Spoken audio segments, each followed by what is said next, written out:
जो यहाँ मौजूद हैं आपके हम कुछ सवाल लेने की कोशिश करेंगे। 30 मिनट का वक्त हमने उसके लिए तय कर रखा है। इस तरह से ये 2 घंटे की बहस पूरी होगी। 2-3 बुनियादी बातें हैं जिनका हमें ध्यान रखना है। किसी भी किस्म की नारेबाजी में हमें शरीक नहीं होना है। ये हल्ला गुल्ला नहीं है, क्योंकि पूरी दुनिया देख रही है, तो एक नज़ीर कायम करनी है, एक उदाहरण लोगों के सामने रखना है कि पढ़े लिखे लोग इत्तेफाकी और नाइत्तेफाकी रखते हुए भी, एक दूसरे से सहमति और असहमति रखते हुए भी बात कह सकते हैं। यहाँ पर मेरे JNU के प्रोफेसर बैठे हैं, पुरुषोत्तम अग्रवाल जी, जिन्होंने हमें क्लास में सिखाया है कि सहमति का साहस और असहमति का विवेक, और इसका ठीक उलट भी, ये बड़ा ज़रूरी है। दूसरी बात, ये किसी एक धर्म के बारे में बहस नहीं है, ये बात सबको स्पष्ट होनी चाहिए। किसी धर्म को महान बताने या किसी धर्म को कमतर बताने की ये बहस नहीं है। तो यदि कोई इस उम्मीद से देख रहा है या यहाँ आया है, तो मैं आपको आश्वस्त करना चाहता हूं कि आपको नाउम्मीदी हाथ लगेगी। इस बहस में बहुत ज़्यादा धार्मिक प्रतीकों के इस्तेमाल को लेकर भी ये दोनों लोग जो अभी आपको गंभीर दिख रहे हैं, भले लोग हैं, कल शाम को चाय पर मिले थे, बहुत हंसी मजाक भी इनके बीच हुआ था और गलबैयां डालते हुए एक तस्वीर भी हुई थी। ये इस बात का प्रमाण है कि इंटरनेट पर जो हल्ला मचा हुआ है उसके मुकाबले ये दोनों लोग बहुत ही अच्छे शांत ढंग से बहस के लिए राजी हो गए हैं। ट्विटर की बातें ट्विटर तक सीमित, एलन मस्क आजकल उसको एक्स कहते हैं। और अब इस बहस की शुरुआत मैं इन विद्वानों का, हालांकि इनको परिचय की जरूरत नहीं, पर हो सकता है, हमें पत्रकारिता में सिखाया जाता है कि नेवर अज्यूम, विज्ञान भी यही कहता है। मुफ्ती शमाइल नदवी साहब इस्लामिक विद्वान, शिक्षाविद हैं, कोलकाता के वाहियान फाउंडेशन के संस्थापक हैं, लखनऊ की प्रतिष्ठित दारुल उलूम नदवतुल उलमा से ग्रेजुएशन किया है, सोशल मीडिया और सार्वजनिक मंचों पर अध्यापन और बौद्धिक कामों में सक्रिय हैं और इस समय इंटरनेशनल इस्लामिक यूनिवर्सिटी मलेशिया से PhD कर रहे हैं। अच्छी बात यह है कि पढ़ाई के साथ साथ ट्रैवल ब्लॉग भी बनाते हैं। पेट्रोनस टावर के सामने का ब्लॉग हमने देखा। हमारे साथ जावेद अख्तर साहब हैं। जावेद अख्तर साहब कवि हैं, शायर हैं, गद्य भी लिखते हैं, फिल्मों के लिए संवाद लिखे हैं, गीत लिखे हैं। इससे इतर ये वैज्ञानिक सोच को लेकर या अपने डिक्लेयर्ड एथिज्म को लेकर भी मुखर रहते हैं और अपने तहीं रैशनैलिटी की बात करते हैं। देवियों और सज्जनों, डज गॉड एग्जिस्ट? इस सवाल का जवाब सब अपने अपने तहीं खोजने की कोशिश कर रहे हैं। कोई इसको गॉड डैम पार्टिकल की खोज बताता है, कोई गॉड पार्टिकल की खोज बताता है, कोई हिग्स बोसान की खोज बताता है, कोई ये सवाल जवाब तलाशने की कोशिश करता है कि मास एग्जिस्टेंस में आखिर आया कैसे, हुआ क्या था, सृष्टि के पहले, समय के पहले क्या था। और कोई ये कहता है कि ये सारी खोजें जिस मस्तिष्क में हो रही हैं प्रकृति के क्रम में, वो कैसे विकसित हुआ। मैं उम्मीद करता हूं कि हम आज इन बुनियादी सवालों के कुछ जवाब हासिल करने में कामयाब हों। मैं सबसे पहले मंच पर आमंत्रित कर रहा हूं मुफ्ती शमाइल नदवी साहब को। आइए सर जी।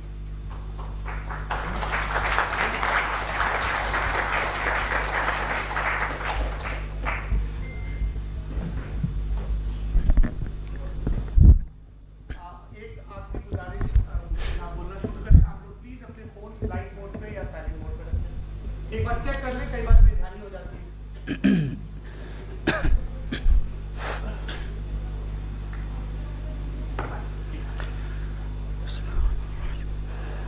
तमाम तारीफ़ें उस क्रिएटर के लिए जिसने इस यूनिवर्स को एक मकसद के तहत पैदा किया है। रिस्पेक्टेड जनाब जावेद अख्तर साहब, मिस्टर सौरभ द्विवेदी और respected audience, thank you all for being here today. आज की डिबेट में चूंकि हम बात करने वाले हैं डज गॉड एग्जिस्ट के टॉपिक पर, तो ये एक ऐसा टॉपिक है जिसके मुताल्लिक कोई भी डिसीजन लेने के लिए अलग अलग स्टैंडर्ड्स हो सकते हैं। लिहाजा डिबेट के शुरू में ये ज़रूरी है कि हम ये जान लें कि आज के इस टॉपिक में कौन सा स्टैंडर्ड सही होगा और कौन सा गलत होगा। सबसे पहला स्टैंडर्ड जिसे मैं समझता हूं कि हमारे रिस्पेक्टेड जनाब जावेद अख्तर साहब बड़ी तेजी के साथ उसकी तरफ लपकेंगे, वो है साइंस। जबकि साइंस दर हकीकत खुदा के एग्जिस्टेंस को डायरेक्टली साबित करने या उसके एग्जिस्टेंस को डिनाई करने के लिए स्टैंडर्ड नहीं बन सकती। और उसकी वजह क्या है, ये मैं नहीं कह रहा, ये वो लोग कह रहे हैं जो साइंस के एक्सपर्ट्स हैं। नेशनल एकेडमी ऑफ साइंस कहती है science doesn't have the processes to prove और disprove the existence of God. Why? क्योंकि साइंस का ताल्लुक एम्पेरिकल एविडेंस से है और एम्पेरिकल एविडेंसेस का ताल्लुक हमारे नेचुरल और फिजिकल वर्ल्ड से है, जबकि गॉड नॉन फिजिकल और सुपर नेचुरल रियलिटी है। लिहाजा नॉन फिजिकल रियलिटी को आप उस टूल के साथ नहीं चेक कर सकते जिसका काम फिजिकल रियलिटी को तलाश करना है। लिहाजा आज इस डिबेट में गॉड की एग्जिस्टेंस को साबित करने या उसे डिनाई करने में साइंटिफिक एविडेंस को एक्सेप्ट नहीं किया जाएगा। दूसरा स्टैंडर्ड हो सकता है रेविलेशन, कि रेविलेशन के जरिए हम यह साबित करें कि गॉड एग्जिस्ट करता है या नहीं। लेकिन यह स्टैंडर्ड भी आज इररेलेवेंट है। क्यों? क्योंकि रेविलेशन मेरे नजदीक सोर्स ऑफ नॉलेज है, वैलिड सोर्स ऑफ नॉलेज है, लेकिन हमारे जावेद अख्तर साहब के नजदीक यह वैलिड सोर्स ऑफ नॉलेज नहीं है। लिहाजा आज की डिबेट में मैं एक भी एविडेंस किसी भी मजहबी स्क्रिप्चर से नहीं दूंगा ताकि जावेद अख्तर साहब के लिए वो अनएक्सेप्टेबल ना हो। तीसरा जो मेयार हो सकता है वो है ऑब्जर्वेशन, कि भाई कोई कहे कि हमें खुदा दिखाओ, अगर है तो दिखाओ, या ये कि खुदा के एग्जिस्टेंस पर एम्पेरिकल एविडेंस दो, तो ये है दर हकीकत गलत टूल का इस्तेमाल करना। ये ऐसा ही है कि जावेद साहब मुझसे ये मुतालबा करें कि मुफ्ती साहब आप मेटल डिटेक्टर के जरिए प्लास्टिक डिटेक्ट करके दिखाएं। अब चूंकि प्लास्टिक डिटेक्ट नहीं हो पा रही है लिहाजा plastic does not exist. No, you are using the wrong tool. इस टूल से प्लास्टिक को डिटेक्ट नहीं किया जाता। लिहाजा मैं समझता हूं कि गॉड के एग्जिस्टेंस पर एम्पेरिकल एविडेंस का मुतालबा करना एक बचकाना मुतालबा है, और हमारे रिस्पेक्टेड जनाब जावेद अख्तर साहब इस स्टेज से अब बहुत आगे निकल चुके हैं। अब बचता है एक ही स्टैंडर्ड, और वो स्टैंडर्ड है अक्ल, लॉजिक, रीजनिंग। और यही वो स्टैंडर्ड है जिसके तहत गॉड की एग्जिस्टेंस को साबित किया जाएगा या गॉड की एग्जिस्टेंस को डिनाई किया जाएगा। लेकिन चूंकि ये बहुत इंपॉर्टेंट और सेंसिटिव टॉपिक है, इसलिए लॉजिकल आर्ग्यूमेंट भी ऐसा होना चाहिए जो डेफिनेटिव हो, इनडेफिनेटिव ना हो, जो 2 और 2 4 की तरह बिल्कुल वाजे हो, जिसे लॉजिकली रिजेक्ट करना पॉसिबल नहीं हो। फॉर एग्जाम्पल हम कहें हमारे रिस्पेक्टेड मिस्टर सौरभ साहब, ये एक इंसान है और तमाम इंसान कॉन्शियस बीइंग है, लिहाजा नतीजा क्या निकला, हमारे सौरभ साहब भी कॉन्शियस बीइंग है। क्या ये इनडेफिनेट आर्ग्यूमेंट है या डेफिनेट आर्ग्यूमेंट है? ये डेफिनेट आर्ग्यूमेंट है। ये 2 और 2 की तरह वाजे है, इसमें किसी तरह जो है लॉजिकली इसको रिजेक्ट नहीं किया जा सकता। तो अगर आज हमारे जावेद अख्तर साहब ऐसी कोई अकली दलील और लॉजिकल एविडेंस दें खुदा के ना होने पर जो डेफिनेट भी हो, तो मैं ये ऐलान करता हूं कि यकीनन मैं उस एविडेंस को कबूल करूंगा और उस पर गौर करूंगा। लेकिन साथ में यह भी ऐलान कर देता हूं प्रेडिक्शन के तौर पर कि ऐसा कोई डेफिनेट आर्ग्यूमेंट कोई नहीं पेश कर सकता। दलील हम देंगे और डेफिनेटिव दलील देंगे, लॉजिकल दलील देंगे, ऐसी दलील देंगे जो एंटायर एथिस्टिक वर्ल्ड उसे रेफ्यूट नहीं कर सकती। चलें अब हम एक एग्जाम्पल सोचते हैं, एक सिनेरियो, सिंपल सिनेरियो, तमाम ऑडियंस से गुजारिश है, हम और आप एक आइसोलेटेड आइलैंड पर हैं, ऐसा आइलैंड जहां पे हमसे पहले कोई कभी नहीं गया। चलते चलते आपके सामने अचानक आपने देखा एक पिंक कलर की बॉल पड़ी हुई है। सबसे पहला सवाल आपके जहन में क्या आएगा कि यह बॉल यहां क्यों आई, कैसे आई, ये पिंक कलर की ही क्यों है, कोई और कलर भी हो सकता था, ये इसी शेप में क्यों है, कोई और शेप भी हो सकता था। नेचुरली आप इस तरफ पहुंचेंगे कि कोई ना कोई है जिसने इन स्पेसिफिक प्रॉपर्टीज के साथ इस बॉल को बनाया है और यहां पे रखा है। चूंकि आप जानते हैं कि ये जो बॉल है इसका एग्जिस्ट करना जरूरी नहीं है, ये एग्जिस्ट कर भी सकती थी, नहीं भी कर सकती थी, और एग्जिस्ट करना ही था तो किसी और फॉर्म में करती, किसी और कलर में करती। अब आप इस बॉल को एक्सपैंड करते चले जाएं, एक्सपैंड करते चले जाएं, एक्सपैंड करते चले जाएं, यहां तक कि ये बॉल यूनिवर्स के साइज की हो जाए। बताइए कि क्या साइज के बढ़ जाने से सवाल बदल जाएगा? हरगिज नहीं बदलेगा। अभी भी सवाल रहेगा ये यूनिवर्स कहां से आया, इन स्पेसिफिक प्रॉपर्टीज के साथ कहां से आया, क्यों आया, किसने बनाया, यह सवाल उस वक्त भी वैलिड रहेगा।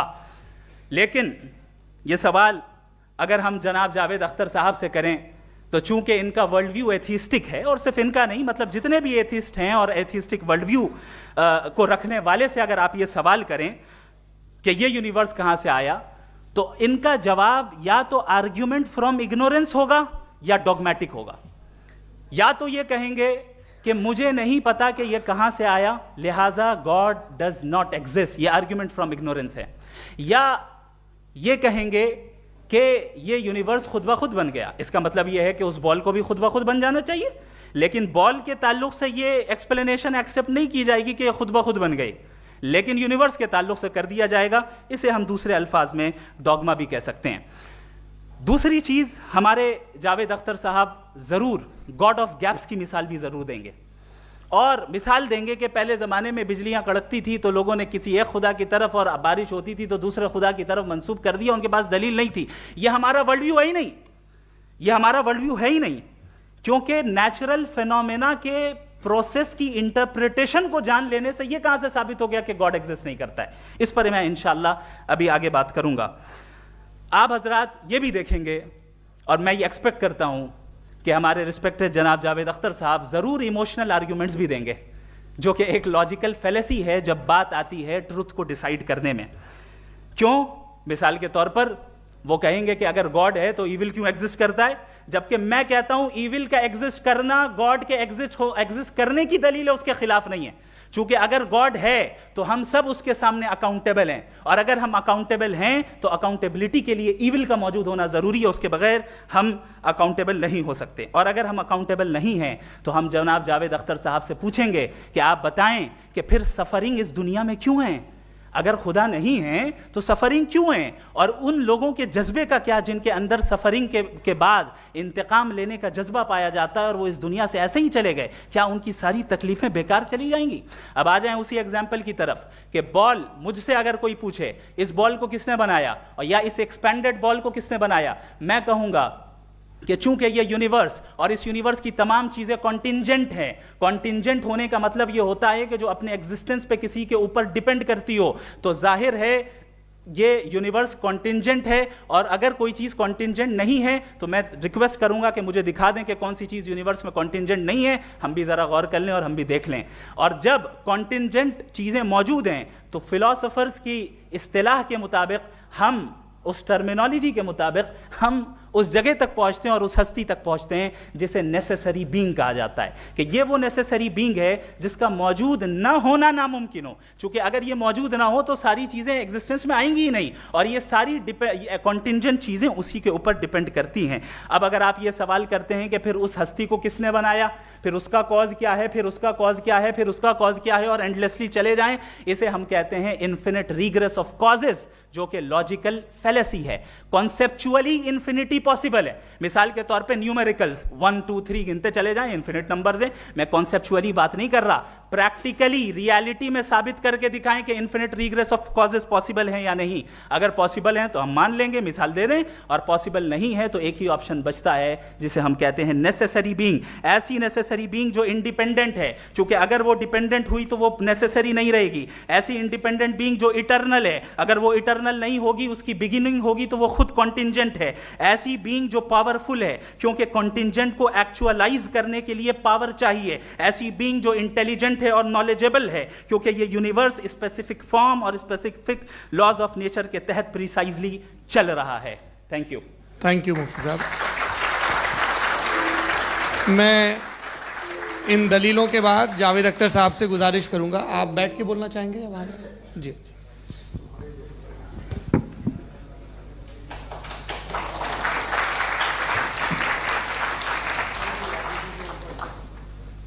पहले तो मैं मुफ्ती साहब को एक अच्छी खबर देना चाहूँगा कि मेरी नॉलेज साइंस के बारे में बड़ी मामूली है, तो आप फिक्र ना करें उसकी, लेकिन कुछ कॉमन सेंस है मुझ में। देखिए, ये खुदा का तस्वुर कोई नया तस्वुर नहीं है, ये सदियों से रहा है। ये कुछ रिलीजन 3000 साल पुराने होंगे, 4000 साल पुराने होंगे, लेकिन इंसान कोई 10,000 12,000 साल से एग्जिस्ट करता है होमोसेपियन की शक्ल में, और हमेशा कुछ ना कुछ मज़हब रहे। ये मज़हब जाहिलों के नहीं थे, ये मज़हब एक ऐसी ग्रीक सोसाइटी के थे जहाँ बड़े बड़े फिलोसफर पैदा हुए। ये मज़हब इजिप्शियंस के थे जिन्होंने पिरामिड्स बनाए थे। ये रोमन्स के थे कि जिनका आर्किटेक्चर और सेनेट यानी पहली बुनियाद डेमोक्रेसी की लिमिटेड थी मगर डेमोक्रेसी थी, ये उन लोगों ने किए थे। तो इनका जो जुपिटर था, रा था, ज़्यूस था, उन्हें उस पर इतना ही एतमाद था जितना आज किसी मजहबी आदमी को अपने खुदा पे होगा। क्रिश्चियनिटी आने से पहले यूरोप में एक मज़हब था जर्मेनिक रिलीजन। उसका एक खुदा था, उसकी एक बीवी थी, उसके 2 बेटे थे, एक बेटी थी। फिर जर्मनी में जब यूरोप में क्रिश्चियनिटी आई तो वो खुदा, उसकी बीवी और पूरे ख़ानदान चला गया। तो हमने अगर हम हिस्ट्री देखें तो खुदा जो हैं वो ज़्यादातर फ़नी है, वो हमेशा रहे नहीं। और वो जो लोग इन्हें मानते थे उनको आप कहें वो तो जाहिल थे, उन्हें तो कुछ पता ही नहीं था, ऐसा नहीं है। वो अपने वक्त में बड़े काबिल लोग थे और अपने वक्त में उन्होंने बड़े बड़े काम किए हैं, फिलोसफर्स थे, साइंटिस्ट थे। लेकिन उनका मज़हब कहाँ गया, उनके खुदा कहाँ गए? आज जो खुदा हैं दुनिया में लोग उन्हें मानते हैं। आपको क्या मालूम कि कितने बरसों के बाद क्या होने वाला है? हम यूरोप में देखते हैं तो चर्च खाली हैं। तो वक्त के साथ चीज़ें बदलती हैं। जहाँ तक इसका ताल्लुक़ है मज़हबों का, हर मज़हब आपसे एक चीज़ मांगता है, फेथ। ये फेथ क्या चीज़ होती है? What is the difference between faith and belief? ये तो बहुत ही अहमखाना बात होगी कि कोई आदमी कहे साहब अगर खुदा है तो मुझे दिखाइए। ये तो जाहिलाना बात हुई। मैंने तो नॉर्थ पोल नहीं देखा है मगर मैं मानता हूँ कि नॉर्थ पोल है। मैं क्यों मानता हूँ? इसलिए कि अगर ये दुनिया राउंड है तो उसका कोई टॉप होगा। कुछ लोग हैं जो वहाँ गए भी हैं, कॉमन सेंस कहता है कि ऐसा होगा, सबूत है, गवाह है, रीज़न है। तो ये मेरा फेथ नहीं है। तो फेथ में और बिलीफ में डिफरेंस क्या है? जो मज़हब मांगता है आपसे, हर मज़हब फेथ मांगता है। फेथ का मतलब ये है कि ना कोई गवाह हो, ना कोई सबूत हो, ना कोई रैशनल हो, ना कोई लॉजिक हो, ना कोई प्रूफ हो, मगर तुम एक बात को मानो। ये है फेथ। वरना बिलीफ होता। अगर इसमें कुछ भी सबूत होते, गवाह होते, तो फिर इसे आप बिलीफ कहते। जैसे मेरा बिलीफ है कि नॉर्थ पोल है, मेरा फेथ थोड़ी है। फेथ इन तमाम शर्तों को रद्द करता है। तो फिर स्टुपिडिटी क्या है?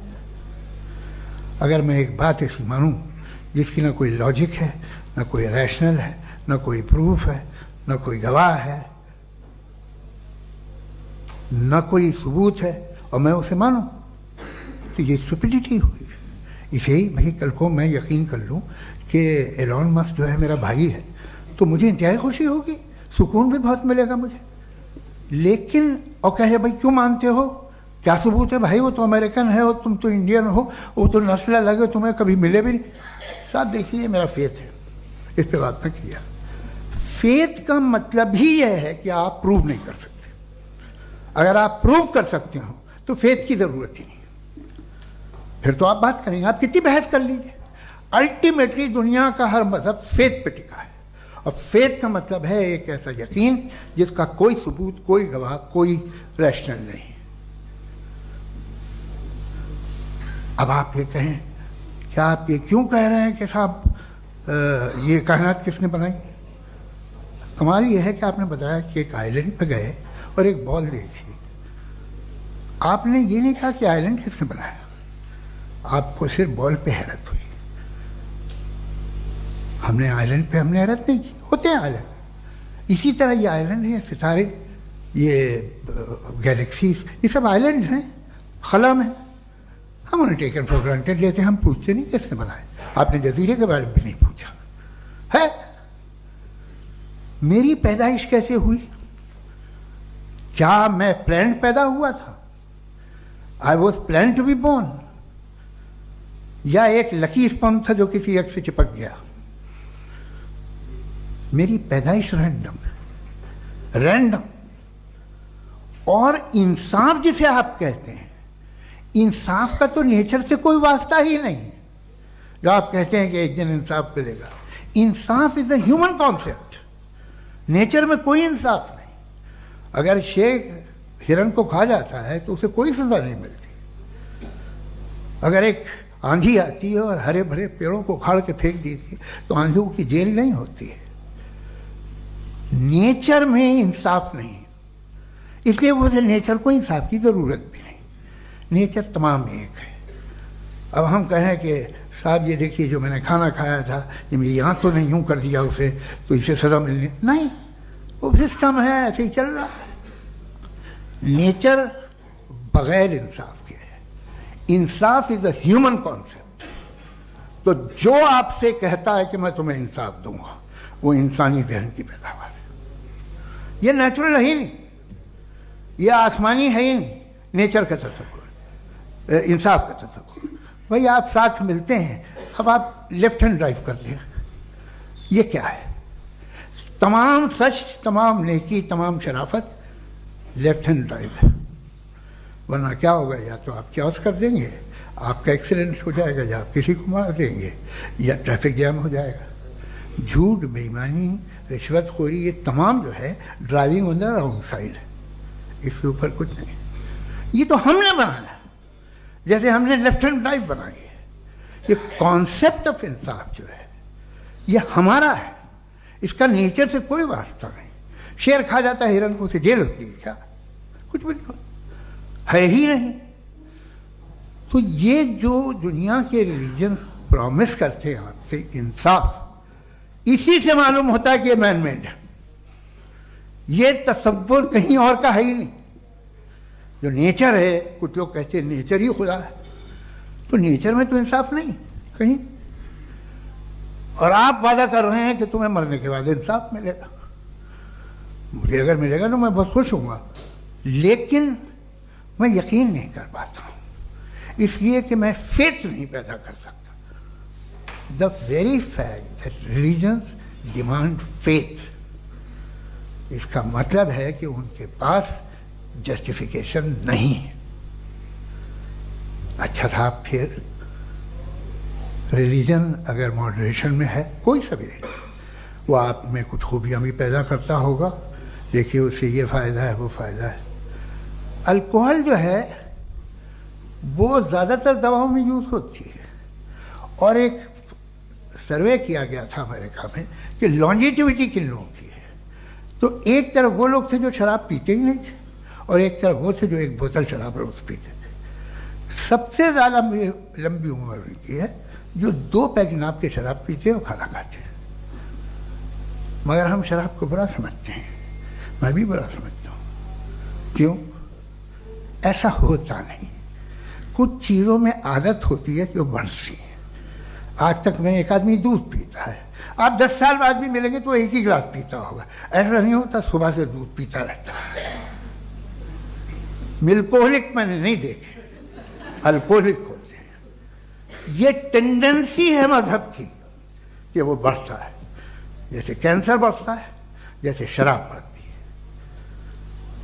कुछ लोग होंगे जो उसे सही तरह से यूज़ करते हैं। मुझे यकीन है कि हमारे मुफ्ती साहब भी उनमें से एक, इनसे बहुत खुशी हुई मुझे इनसे मिलकर। लेकिन कितने लोग हैं कि आज आप देखते हैं दुनिया में जो तबाहियाँ हैं, इनमें कितना हाथ है उन लोगों का जो बिलीवर कहते था मजहब ये नहीं कहता, ना कहता होगा, मगर जब ये मजहब पीते हैं तो ऐसे बिहेव करते हैं। थोड़ा सा अगर हो तो शायद बहुत अच्छी बात, लेकिन शराब थोड़ी सी नहीं रहती, उसमें टेंडेंसी है पहले। थोड़ा सा अगर 2-3 कैंसर के सेल हो ना बॉडी में तो आदमी स्लिम रहेगा, लेकिन वो 2-3 सेल नहीं रहते, वो मल्टीप्लाई होते हैं। जावेद साहब टाइम पूरा हो गया। टाइम हो गया, तो बस बात खत्म हो गई। अच्छा, मुझे कुछ और कहने को था भी नहीं। जी, मैं पहले जवाबी दौर के लिए इनवाइट कर रहा हूं मुफ्ती साहब को। Your rebuttal round 1, you have 7 minutes.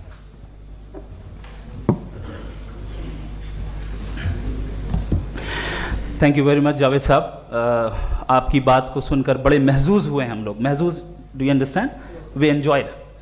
Okay, अब थोड़ा सा लॉजिकली उसको हम लोग देखते हैं। दरअसल हम लोगों ने कल गुजारिश की थी मुफ्ती साहब से भी, जावेद साहब से भी, कि हिंदुस्तानी ज़बान आम फहम सबको समझ में आ जाए और जहां कहीं आप मुश्किल शब्द इस्तेमाल करें वहां बताते भी चलें।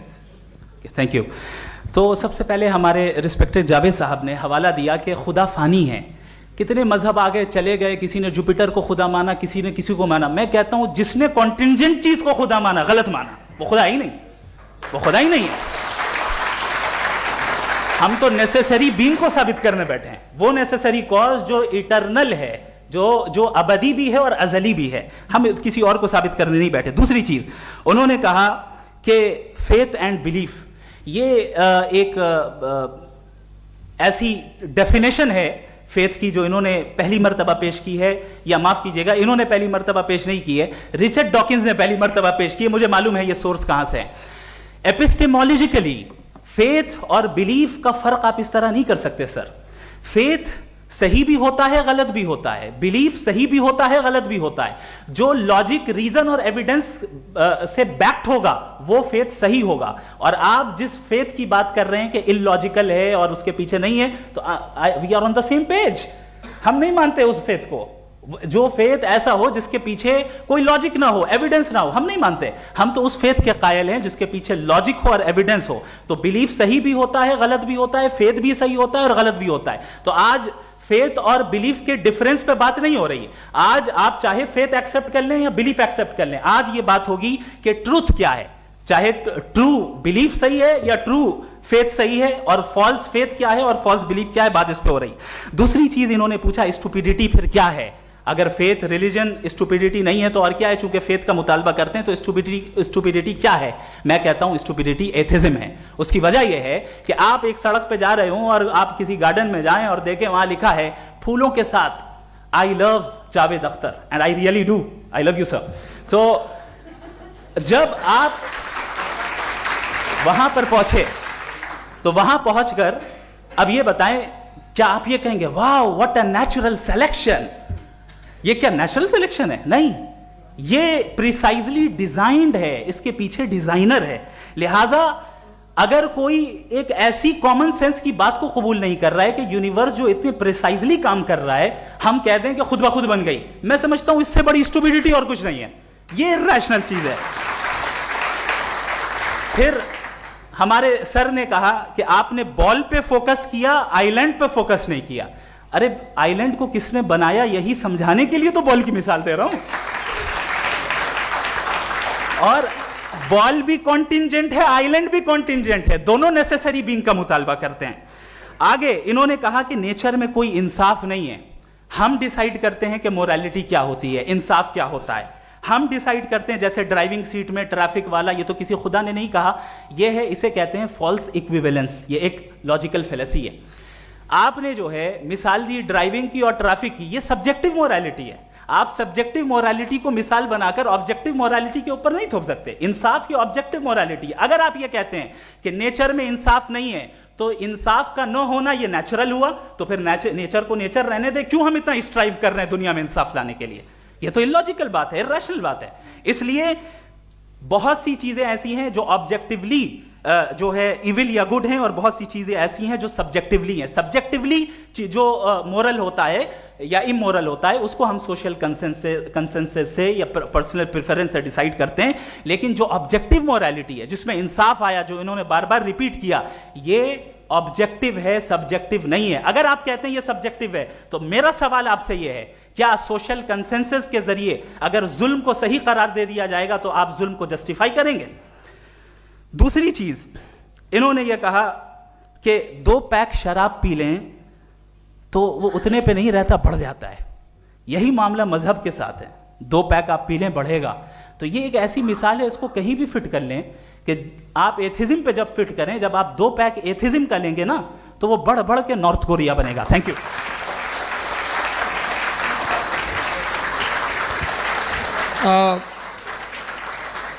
फर्स्ट राउंड के रिबटल के लिए मैं जावेद साहब को इनवाइट कर रहा हूं। आपके पास 7 मिनट का वक्त है, रीसेट कर दीजिएगा प्लीज। मुझे इस बात की खुशी है कि मुफ्ती साहब ने भी मान लिया कि नेचर में कोई इंसाफ नहीं है। तो कोई भी चीज़ जो इंसान ने नहीं बनाई है उसमें इंसाफ नहीं होता है। एक बात मैं आपसे अर्ज करूं, जरा पता लगा लीजिएगा, ये जो आप बाग में जाते हैं बेहद खूबसूरत फूल देखते हैं ना, इनमें से कोई नेचुरल नहीं है। ये सारे फूल क्रॉस करके बनाए गए हैं। जो जंगल में फूल होते हैं नहायत मामूली होते हैं, ये फूल इंसानों ने बनाए हैं। जो आप बाग में देख के वाह वाह कहते हैं, ये इंसानों के बनाए हुए हैं। डिफरेंट फूलों को क्रॉस करके, डेवलप करके, फिर क्रॉस करके इस तरह से बनाए गए। नेचुरल फ्लावर नहीं। किसी जंगल वीरान में जाके आप गुलाब के फूल नहीं देखेंगे। ये सब बनाए हुए इंसान ने, बहुत से काम इंसान ने किए हैं। बाकी है कि आपने मेरी एक बात का जवाब नहीं दिया, जिससे मुझे शिकायत है कि फेथ क्या है और आप फेथ मांगते क्यों हैं मुझसे? आप तो लॉजिकल हैं, आपके पास तो सारे रैशनल हैं, आपके पास सारे सबूत हैं, तो आपको फेथ की डिमांड क्यों करते हैं कि भाई तुम सरेंडर कर दो और सवाल मत करो?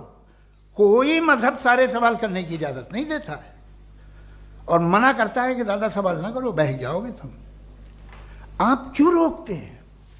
हकीकत यह है कि इंसानी तारीख क्या है। इंसानी तारीख ये है कि दुनिया में दो तरह के लोग हुए हैं। एक वो जिन्होंने अपनी लाइल्मी की परस्तिश की है, दूसरे वो जिन्होंने अपनी इग्नोरेंस या लाइल्मी से झगड़ा किया है और मालूम किया है कि क्या है। ये जो आप कह रहे हैं, आज आप हैरान हैं कि भाई ये यूनिवर्स कैसे बनी। लोग हैरान थे कि सूरज डूबता है तो इधर से कैसे निकलता है। और आप एक कदम जाके हमेशा का मानने को तैयार है, एक कदम पीछे ही मान जाइए। भाई आप इसके बाद जाते हो, कहते सवाल ना करना कि ये कहाँ से आया, ये पावर तो हमेशा से हमेशा रहेगी। तो आप यूनिवर्स के बारे में मानने में क्या तकलीफ है? एक कदम पहले रुक जाइए। ये हमेशा से थी या नहीं थी, हमें मालूम नहीं है। और ये कहना कि हमें मालूम नहीं है, कमाल ये है कि दुनिया के सारे मजहब सब जानते हैं ये दुनिया कैसे बनी थी, कैसे मिटेगी, मरने के बाद क्या होगा, इनको सब इल्म है। इनको किसी को डायनासोर होते थे पहले ये नहीं पता था, किसी को नहीं पता। किसी भी दुनिया की मजहबी किताब में डायनासोर का जिक्र नहीं है। लेकिन बाकी सब बातें, how to make universe in 4 easy lessons and बाकी सब पता है। जिसको सब पता है वो गड़बड़ है। हम में ये इंकिसार, ये ह्यूमिलिटी होनी चाहिए कि हम ये कहें कि हमें ये बहुत सारी बातें नहीं मालूम, लेकिन हम उनकी परस्तिश ना करना, अपनी लाइल्मी को की परस्तिश ना करें, हम उसे पता लगाने की कोशिश करें। जिस दुनिया में आप बैठे हैं सर, ये हॉल जो है, ये इलेक्ट्रिसिटी जो है, ये माइक जो है, जिस हवाई जहाज से आप आए थे, वो जिस कार से आप यहाँ आए हैं, ये सब उन लोगों की बनाई हुई है जिन्होंने सवाल किए थे। ये दुनिया जिसमें आप आज आराम से हैं, ये उन लोगों की बनाई है कि जिन्होंने सवाल किए थे। और हर स्टेज पे इन सवालों को मकरूह कहा गया था, गलत कहा गया था। आप जरा तारीख पढ़िए, एक बड़ी दिलचस्प किताब है बर्ट्रैंड रसेल की, जिसमें उसने रिलीजन एंड साइंस कि कब से रिलीजन जो है साइंस के अगेंस्ट है। और हद तो ये है कि भाप के इंजन के खिलाफ थे, स्टीम इंजन के भी खिलाफ थे, और फतवे हुए उन पर, वेटिकन ने दिए। तो ये हमेशा, अभी जैसे ही ये राइट विंगर आते हैं अमेरिका में पावर में, तो वो जो अपना ये क्या बोलते हैं उसे, सीड क्या बोलते हैं, सीड क्या जो, हाँ नहीं सीड जो होते हैं जिन पे जी, नहीं भाई, वो जो ह्यूमन बॉडी के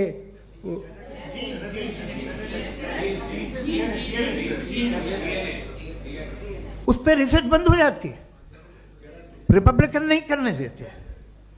अरे भाई इतना डर क्या है तुम्हें? एक ज़माने में बहुत नाराज थे ये सारे मजहबी लोग कि ये इंसान तो इंसान बनाने की कोशिश कर रहा है। आपको क्या तकलीफ भाई, बना ले तो बना लेने दो, ये खौफ क्या है? और ये सब आज जो आप कह रहे हैं नामुमकिन है, ये कैसे हुआ? मुझे एक किस्सा याद आता है। जब मैं 6ठी क्लास में था तो मैं मैथमेटिक्स में बहुत वीक था, तो एक टीचर रख दिया गया, उसने 1 2 3 4 5 6 7 को सिखा दिया मुझे। वो दिन मैं भूल नहीं सकता हूँ मुफ्ती साहब, जिस दिन उसने ये बताया कि 1/2 क्या होता है और 3/4 क्या होता है। मुझे ऐसा लगा कि मेरा सर बीच से फट जाएगा। ये आदमी कह रहा है कि जो दीवार के अंदर जाओ वॉक करते हुए। आज हंसता हूं मैं इस बात पे। तो आज जो बातें आपके जहन से बिल्कुल परे हैं और आप हैरान होते हो उन्हें देख के, एक वक्त आएगा कि मामूली लगेंगे। और हुआ है, आपकी इंसानी तारीख ही है। इतनी जल्दी सारे फैसले आप मत कर लीजिए, थोड़ा ये ह्यूमिलिटी रखिए कि भाई ये हमें नहीं मालूम। ये कहने में क्या आ रहा है? ये यूनिवर्स कहाँ तक फैली, ये कब से है और कब तक रहेगी, हमें नहीं मालूम। आपने फैसला कर लिया कब बनी। ये आपके हिसाब से कोई 14 बिलियन ईयर बनी जो समझा जाता है। उससे पहले हजारों करोड़ों अरबों साल तक खुदा बैठा क्या कर रहा था? खामोश बैठा था, ऐसी जमाइयाँ ले रहा था। फिर उसे आइडिया है, यार एक काम करते, वक्त अच्छा गुजर जाएगा, यूनिवर्स पर आपसे सोचिए।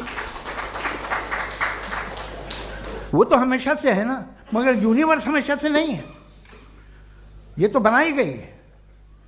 और उससे पहले क्या था, इनका क्या काम था? कैसी बात है, ये बड़ा आसान है। जो बात हमें आज धीरे धीरे पता चली है, बरसों 2000 और 2500 साल पहले आपको किसी ने बता दिया कि क्या था, आप मान गए और तब से वही मान रहे हैं जो 2500 साल पहले कहा गया था। सब कुछ बदल गया है, सॉल्व हो रही हैं चीज़ें। अभी साइंस बिल्कुल दावा नहीं करती, या कोई फिलोसफर ये दावा नहीं करता कि हमें सब मालूम, बल्कि वो कहता है कि हमें जितना मालूम होता है उससे ये मालूम होता है कि हमें कितना कम मालूम। तो हम अपनी जहालत से लड़ें, उसकी परस्तिश न करें। जी, टाइम है। Thank you so much. मैं तर्कों की श्रृंखला में राउंड 2 के लिए मुफ्ती साहब को आमंत्रित कर रहा हूँ। आपके पास एक बार फिर से 7 मिनट का वक्त है। शुक्रिया। जनाब जावेद अख्तर साहब कई मर्तबा दोहरा रहे हैं कि फेथ का मतलब बताइए, फेथ का मतलब बताइए। मैंने बता दिया, फेथ सही भी होता है, गलत भी होता है। और आज हम फेथ पे बात नहीं कर रहे, हम ट्रुथ और डज गॉड एग्जिस्ट पे बात कर रहे हैं। क्या डज गॉड एग्जिस्ट, ये ट्रुथ यानी गॉड है या नहीं है, इसमें से दोनों ट्रुथ क्या है। अब आप उसे फेथ कह लें, बिलीफ कह लें, नॉट माई बिजनेस। उसके बाद आपने कहा कि भाई सवाल करने से मजहब रोकता है। मैं कहता हूं जो रोकता है वो रोकता होगा, मैं नहीं रोकता, बल्कि सवाल करें, सवाल करना चाहिए। सवाल कर करके तो हम आगे बढ़ते हैं, तरक्की करते हैं, और इसीलिए मैं आज यहां पे आया हूं। लेकिन सवाल सिर्फ खुदा से नहीं होगा, आपसे भी होगा। सवाल एथिज्म से भी होगा, सवाल सिर्फ मजहब से नहीं होगा, सबसे होगा। और आज मैं सवाल करूंगा और उम्मीद है कि आप जवाब देंगे। अभी तक आपने वैसे कॉन्टिंजेंसी आर्ग्यूमेंट का कोई जवाब नहीं दिया। चलें, आपने कहा यूनिवर्स के बारे में इटर्नल क्यों नहीं बोल देते। ये चूंकि लॉजिकली पॉसिबल ही नहीं है कि यूनिवर्स इटर्नल हो। यूनिवर्स एक कॉन्टिंजेंट चीज है जो टाइम एंड स्पेस के पाबंद है, टाइम एंड स्पेस से बाउंड है। जो टाइम एंड स्पेस से बाउंड होगा वो कॉन्टिंजेंट होगा, जो कॉन्टिंजेंट होगा वो उसकी बिगिनिंग हुई होगी, जिसकी बिगिनिंग हुई होगी वो इटर्नल नहीं हो सकता। ये तो कॉमन सी बात है। आपने कहा कि किसी मजहबी किताब में डायनासोर का जिक्र नहीं है। अफसोस कि आज तक किसी मैथमेटिक्स के किताब में मुझे डायनासोर का जिक्र नहीं मिला। तो इसका मतलब मैथमेटिक्स की किताब बेकार है? नहीं, उसका वो टॉपिक नहीं है। रेवलेशन का और मजहबी किताबों का टॉपिक ये नहीं है कि आपको आके बताए साइकिल कैसे बनाते हैं, या आकर ये बताएं कि जो है डायनासोर कब था। वो तो मोरालिटी सिखाने आया है, गॉड के बारे में बताने आया, नॉन फिजिकल रियलिटी की हकीकत को सिखाने के लिए आया। रिलीजियन साइंस को रोकता है? नहीं रोकता। अगर रोकता है तो गलत करता है। रिलीजियन साइंटिज्म को रोकता है, जिसमें हमारे जावेद साहब मुब्तला हैं। साइंस और साइंटिज्म में फर्क है। साइंटिज्म यह है कि आप समझें कि साइंस और साइंटिफिक मेथोडोलॉजी ये नॉलेज को हासिल करने का वाहिद सोर्स ऑफ नॉलेज है। यह है साइंटिज्म। हम इसे रिजेक्ट करते हैं। हम साइंस को तो तरक्की करते हैं, भाई आप हमारी पूरी तारीख कर लें, पढ़ लें तो आपको पता चल जाएगा। बहरहाल ये अलग टॉपिक है। उसके बाद इन्होंने एक लफ्ज कहा, वेटिकन ने फतवा दिया। वेटिकन का फतवे से कोई ताल्लुक नहीं है, दोनों कॉन्ट्राडिक्टरी अल्फाज हैं। उसके बाद उन्होंने कहा कि भाई हमें नहीं मालूम। अगर नहीं मालूम तो क्लियरली कह देना कि नहीं मालूम है, इसमें क्या हरज है। तो वही तो मैं कह रहा हूं ना कि आप कह दें कि नहीं मालूम, लेकिन क्लेम क्यों कर रहे हैं कि गॉड एग्जिस्ट नहीं कर रहा है। आप कह दें नहीं मालूम है, हो सकता है हो सकता ना हो, लेकिन आप क्लेम कर रहे हैं। The moment you say God does not exist, this is a claim. And now the burden of proof is upon you to, जैसे हमारे ऊपर है। और क्यों है मैं बताता हूं, क्यों है ये भी मैं बताता हूं। फिलोसॉफिकली जो क्लेम होता है ना, सिर्फ ये नहीं होता कि इंसान कहे पॉजिटिव क्लेम करे और नेगेटिव क्लेम करे तो बर्डन ऑफ प्रूफ नहीं है। आप मिसाल के तौर पे मैं कहूं कि फुला उस कमरे में कोई नहीं है, मैंने एक नॉलेज का क्लेम किया है, उस कमरे में कोई नहीं है, मैंने एक नॉलेज का क्लेम किया। या तो मैं कहूं मुझे नहीं पता, हो भी सकता है नहीं भी हो सकता है, this is not a claim. लेकिन जब मैं कह रहा हूं कि वहां कोई नहीं है या मैं कह रहा हूं वहां कोई है, दोनों क्लेम है और दोनों के ऊपर बर्डन ऑफ प्रूफ है। हमारे ऊपर भी बर्डन ऑफ प्रूफ है, मैंने कंटिजेंसी आर्ग्यूमेंट दिया, इसे तोड़कर दिखाइए। आखिरी चीज, इन्होंने कहा कि खुदा दुनिया बनाने से पहले 150 साल पहले या करोड़ों साल पहले क्या कर रहा था। अरे हजरत, चलें बहरहाल मैं जवाब दे देता हूं, आप हमारे रिस्पेक्टेड पर्सनालिटी हैं, अगर आप नहीं होते तो मैं ऐसे एंटरटेन ही नहीं करता। टाइम, ये 100 साल पहले या 100 साल बाद, पहले बाद में अभी, ये वो अल्फाज हैं जिनका ताल्लुक टाइम से है। टाइम शुरू ही हुआ है यूनिवर्स की बिगिनिंग के बाद, तो उसके पहले खुदा क्या कर रहा था, सवाल इलॉजिकल है, ये फेलेसी है। यानी आप ये कह रहे हैं कि यूनिवर्स के बनने से पहले खुदा क्या कर रहा था, टाइम के बनने से पहले, पहले का ताल्लुक टाइम से, टाइम उस वक्त था ही नहीं, तो ये सवाल ही इनवैलिड है खुदा के ताल्लुक से। दूसरी चीज, आर्ग्यूमेंट ऑफ कंटिजेंसी जो मैंने आपके सामने पेश की है, आपने बार बार ये प्रूफ किया और ये कह रहे हैं कि गॉड ऑफ गैप्स। देखिए पहले नहीं मालूम था, साइंस ने कर दिया। सिंपल्स की मिसाल से मैं समझा देता हूं। जिस गैप्स की आप बात कर रहे हैं ना, साइंस उन गैप्स को जिन चीज के जरिए भी प्रूव करेगा वो कॉन्टिंजेंट ही होगा, अब चाहे वो फोर्स हो, मैटर हो या एनर्जी हो। लिहाजा सवाल हमारा उस वक्त भी वैलिड होगा जब तक कि आप नेसेसरी बीइंग पे ना आ जाएं, और इन्फिनिट रिगरेस पॉसिबल नहीं है of causes in practical world, तो जाहिर है कहीं रुकना पड़ेगा, जहां रुकेंगे वही खुदा है। दूसरी चीज, आपने ये क्या कह रहा था मैं, किस पॉइंट को? What? Oh no, after that. Just now. हाँ, जहां रुकेंगे वही खुदा है। बहरहाल, तो टाइम का जिक्र हो गया, गॉड ऑफ गैप, सॉरी या इसकी एक मिसाल आप ले लें। एक कार है, एक साहब ने देखा कि भाई कार जो है उसके व्हील्स कितने अच्छे लगे हुए हैं सही जगह पे, स्टीयरिंग जो है कितने अच्छे जगह पे लगी हुई है, और सीट्स कितने वेल डिजाइंड है, कितनी प्रिसाइजली ये कार काम कर रही है, तो जरूर कोई ना कोई इसे क्रिएट किया है, किसी ने क्रिएट किया है। अब जावेद साहब आए और कहे अरे जनाब बोनेट खोलिए, इसमें इंजन है, इंजन इस कार को चला रहा है, hence prove no one has created the car. This is illogical, this is irrational. आपने इंजन के जरिए उस गैप को तो साबित किया, लेकिन क्या उससे कार की जो क्रिएशन है और उसका जो क्रिएटर है ये इम्पॉसिबल हो जाए, ऐसा पॉसिबल है? उसका सवाल खत्म हो जाए, ऐसा पॉसिबल है? नहीं। आपने गैप्स को फिल करके, कॉन्टिंजेंट चीजों से गैप्स को फिल करके हमारे ऑब्जर्वेशन को और ब्रॉड कर दिया। अब हमें और पता चल गया कि ये जो कार है इसका सिस्टम कितना ज्यादा कॉम्प्लेक्स है। पहले कम समझते थे, अब कॉम्प्लेक्सिटी और ज्यादा वाजे हो गई। अब हमें समझ में आ रहा है कि हमारी सर्टेनिटी और बढ़ गई कि जरूर इस कार को किसी ना किसी ने बनाया। यही मामला यूनिवर्स का है। साइंस हमेशा फिजिकल वर्ल्ड की चीजों को ही फिल करती जाएगी और फिजिकल चीजों से ही करती जाएगी, चूंकि एम्पेरिकल एविडेंस का ताल्लुक फिजिकल वर्ल्ड से है। आप साइंस के जरिए मेटाफिजिकल रियलिटी को कभी साबित नहीं कर सकते। ये रॉन्ग टूल का इस्तेमाल करना है। ये वही काम है कि आप मेटल डिटेक्टर से प्लास्टिक डिटेक्टर करने चलें, जो कि जाहिर है सही नहीं है। Thank you.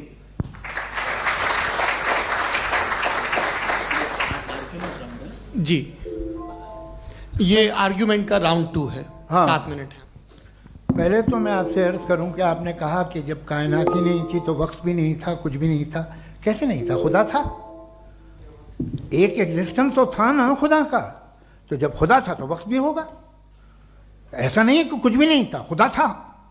अच्छा, बाकी एक आपने कहा साहब आप साबित कीजिए, आपके पास भी लॉजिक है या मेरे पास भी लॉजिक है। आप मेरा जिम्मेदारी नहीं है साबित करना कि खुदा है।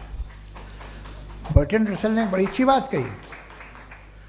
बर्टन रसल ने बड़ी अच्छी बात कही। मैं आपसे अगर ये दावा करूं कि एक चाय की केतली मरीख के चारों तरफ घूम रही है, मार्स के चारों तरफ, तो ये आपका काम नहीं है कि आप साबित करें कि कोई चाय की केतली नहीं है। ये मेरा काम है, मैंने दावा किया है। ये दावा तो मजहबी लोग करते हैं कि खुदा है, मैं क्यों साबित करूं कि नहीं है? जब तक आप मुझे कन्विंस नहीं कर देंगे मैं नहीं मानूंगा। आपकी जिम्मेदारी है, मेरी जिम्मेदारी नहीं है। दोयम ये कि ये जो आप कह रहे हैं, जो गैप्स हैं, ये गैप जब जब किसी मजहब को चैलेंज करते हैं, जब ऐसा कोई बात आती है तो हंगामा हो जाता है कि जब वो चैलेंज करें किसी फेथ को। ये तमाम साइंस जो है इसे मुख्तलिफ जगहों पे मुख्तलिफ वक्तों में मजहब ने रोकने की कोशिश की है। ये किताब है religion and science Bertrand Russell की, पढ़िएगा, अच्छी लगेगी आपको। तारीख ही है साइंस, मजहब की साइंस से उसका यही रिश्ता है।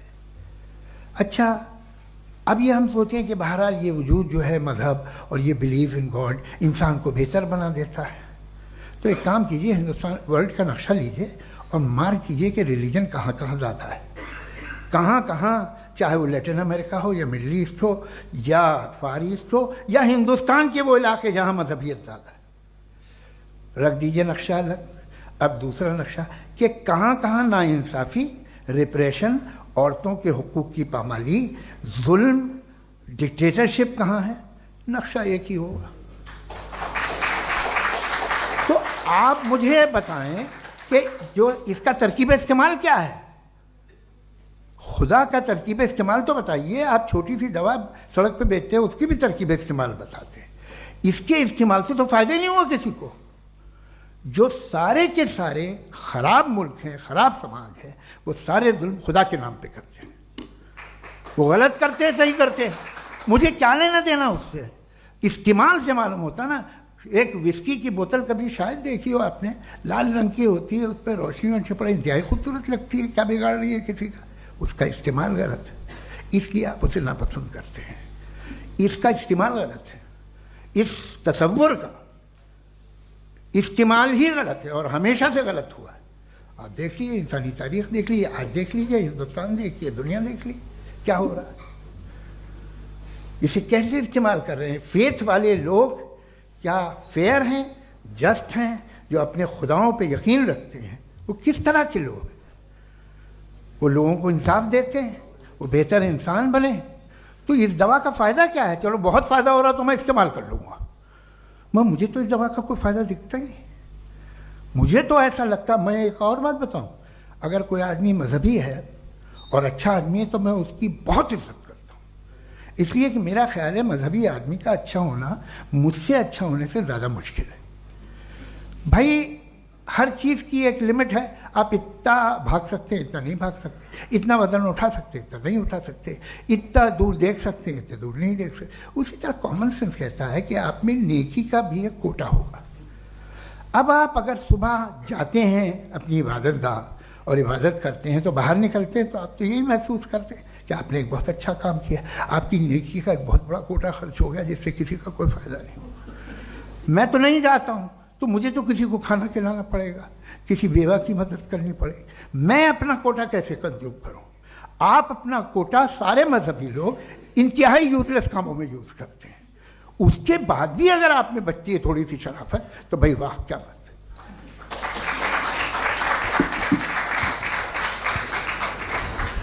एक तो मुझे ये बात बहुत अच्छी लग रही है कि दोनों ही विद्वान समय को मानते हैं और बहुत समय से अपनी दलीलें और बाज़ दफ़ा समय से पहले अपनी तकरीरें पूरी करके अपनी अपनी कुर्सी पर बैठ रहे हैं। ये इस आर्ग्यूमेंट का राउंड 2 पूरा हुआ। अब रिबटल का राउंड 2 है और उसके बाद क्रॉस एग्जामिनेशन होगा। नहीं, आपका आर्ग्यूमेंट हो गया सर। हमारे यहाँ स्कूल के सिलेबस में पंच परमेश्वर कहानी पढ़ाई जाती है, प्रेमचंद जी की लिखी हुई। आप निश्चिंत रहिए, आपके कोई राउंड में मिस नहीं होने दूंगा। रिबटल का राउंड 2, मुफ्ती शमाइल नदवी साहब।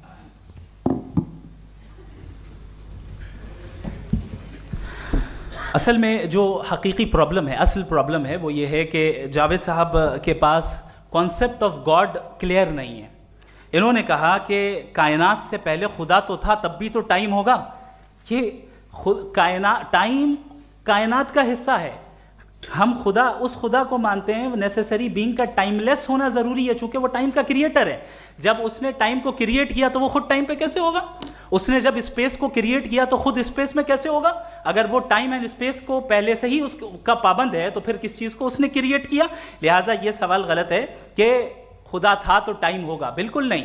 टाइम के पाबंद हम है, खुदा नहीं है। हम फिजिकल वर्ल्ड से ताल्लुक रखते हैं, वो मेटाफिजिकल रियलिटी है।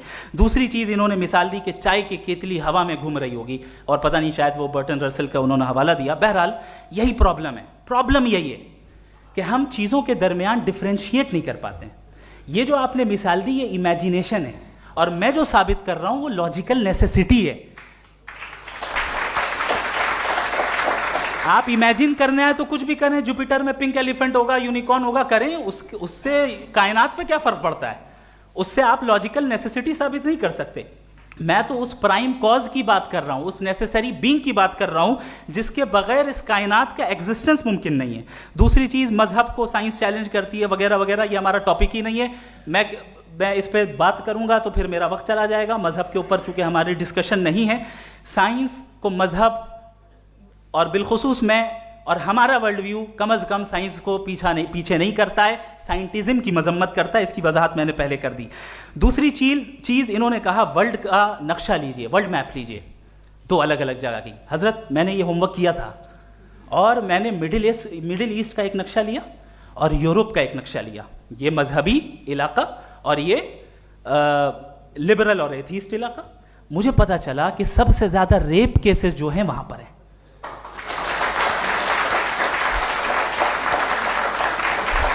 मुझे ये पता चला यूएन की रिपोर्ट के मुताबिक, मैं ये अपने घर से नहीं लेके आ रहा, कि जो वर्किंग वुमेन है यूरोपियन कंट्रीज में, उसमें 81% वुमेन सेक्सुअल हैरेसमेंट का वर्क में शुमार हो रही है। ये मिडिल ईस्ट में नहीं हो रहा है, वो मजहबी लोग हैं इसलिए नहीं हो रहा है। दूसरी चीज, आपने ये कहा कि मजहबी आदमी का अच्छा होना हमारे अच्छे होने से बहुत मुश्किल है, बहुत मुश्किल है। तो इसका मतलब यह है कि गॉड के अलावा आपके पास अच्छे और बुरे का कोई स्टैंडर्ड है। मैं चाहूंगा कि कन्वर्सेशनल स्टाइल वाली डिस्कशन और सेगमेंट पे इसी पे बात कर लेते हैं। Thank you very much.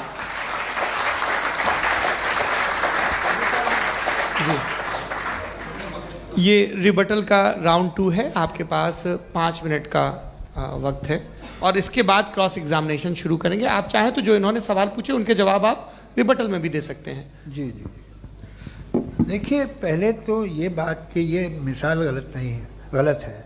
इन्होंने पहले ही हमको डिसार्म कर दिया।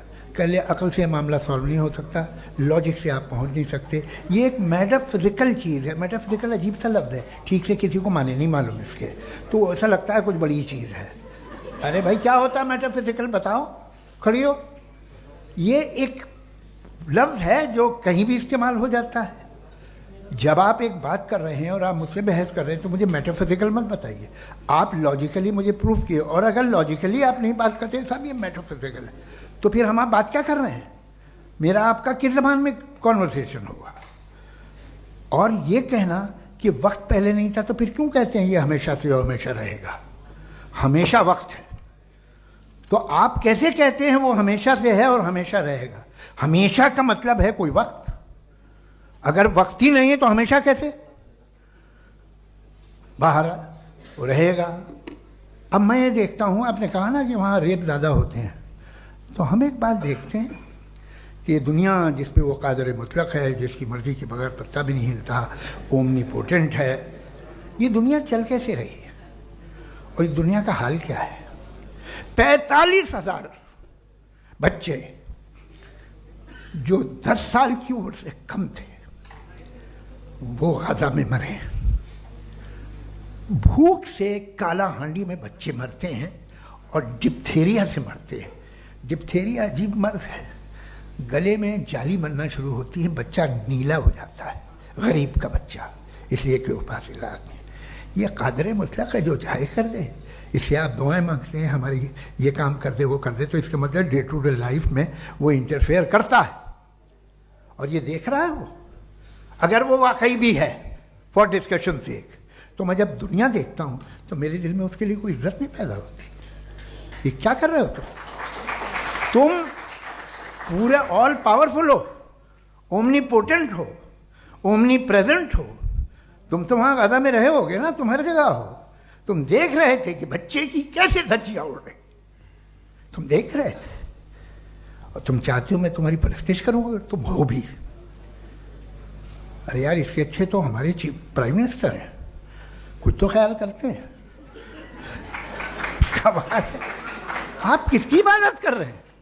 अगर वो है भी, ये दुनिया नाइंसाफी से, जुल्म से, जबर से, तशद्दुद से भरी हुई। और आप ये मत कहिएगा कि वो देख रहा है और वो बताएगा एक दिन। अगर वो देख रहा है और इंटरफेयर नहीं करता तो आप दुआ क्यों मांगते? आप कहते हैं मेरा ये काम करा दे, इसके मतलब है वो दखल दे सकता है, वो आपको नौकरी दिलवा सकता है, भले दूसरे आदमी को न मिले, मगर आपका काम कर देगा चूंकि आपने दुआ मांगी है। तो जब वो आपको नौकरी दिला सकता है, लड़की की शादी कर सकता है, बेटे को ग्रीन कार्ड दिलवा सकता है, तो कम से कम ये जो मर रहे हैं बच्चे, इनको रोक दे, कुछ तो करे। मुझे तो दुनिया में, इस दुनिया का कोई मालिक है, इसका ओमनीपोटेंट कोई रूलर है, और ये दुनिया ऐसी चल रही है। मैं तो चाहूँगा कि भाई ना हो, अगर हो तो बड़ी शर्मिंदगी की बात है। शुक्रिया।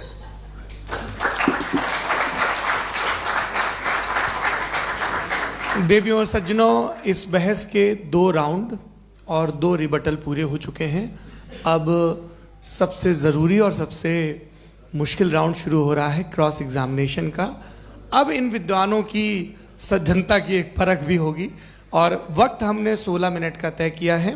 पहला सवाल आप पूछना चाहेंगे? जी बिल्कुल। पहले बोले भी आप माइक ले लीजिएगा हाथ में, ये नीचे से ऑन जी। मैं बोलता हूँ, ये डायस हटा सकते हैं क्या हम थोड़ा क्विकली? डायस पीछे कर दीजिए बस थोड़ा सा, है, ताकि ये जो दाएं बाएं लोग बैठे हैं, इसे हटा ही दीजिए। अब हम वहाँ तो जाने वाले नहीं। आराम से आराम से दोनों तरफ से हटा दीजिए।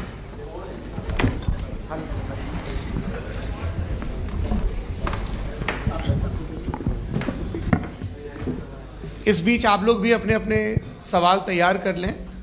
ये ध्यान रखेंगे कि मैं यहाँ से सवाल लूँगा, आप लोगों को अपना हाथ ऊपर करना है, अपना नाम बताना है, और अधिकतम 3 वाक्यों में अपना सवाल पूरा करना है।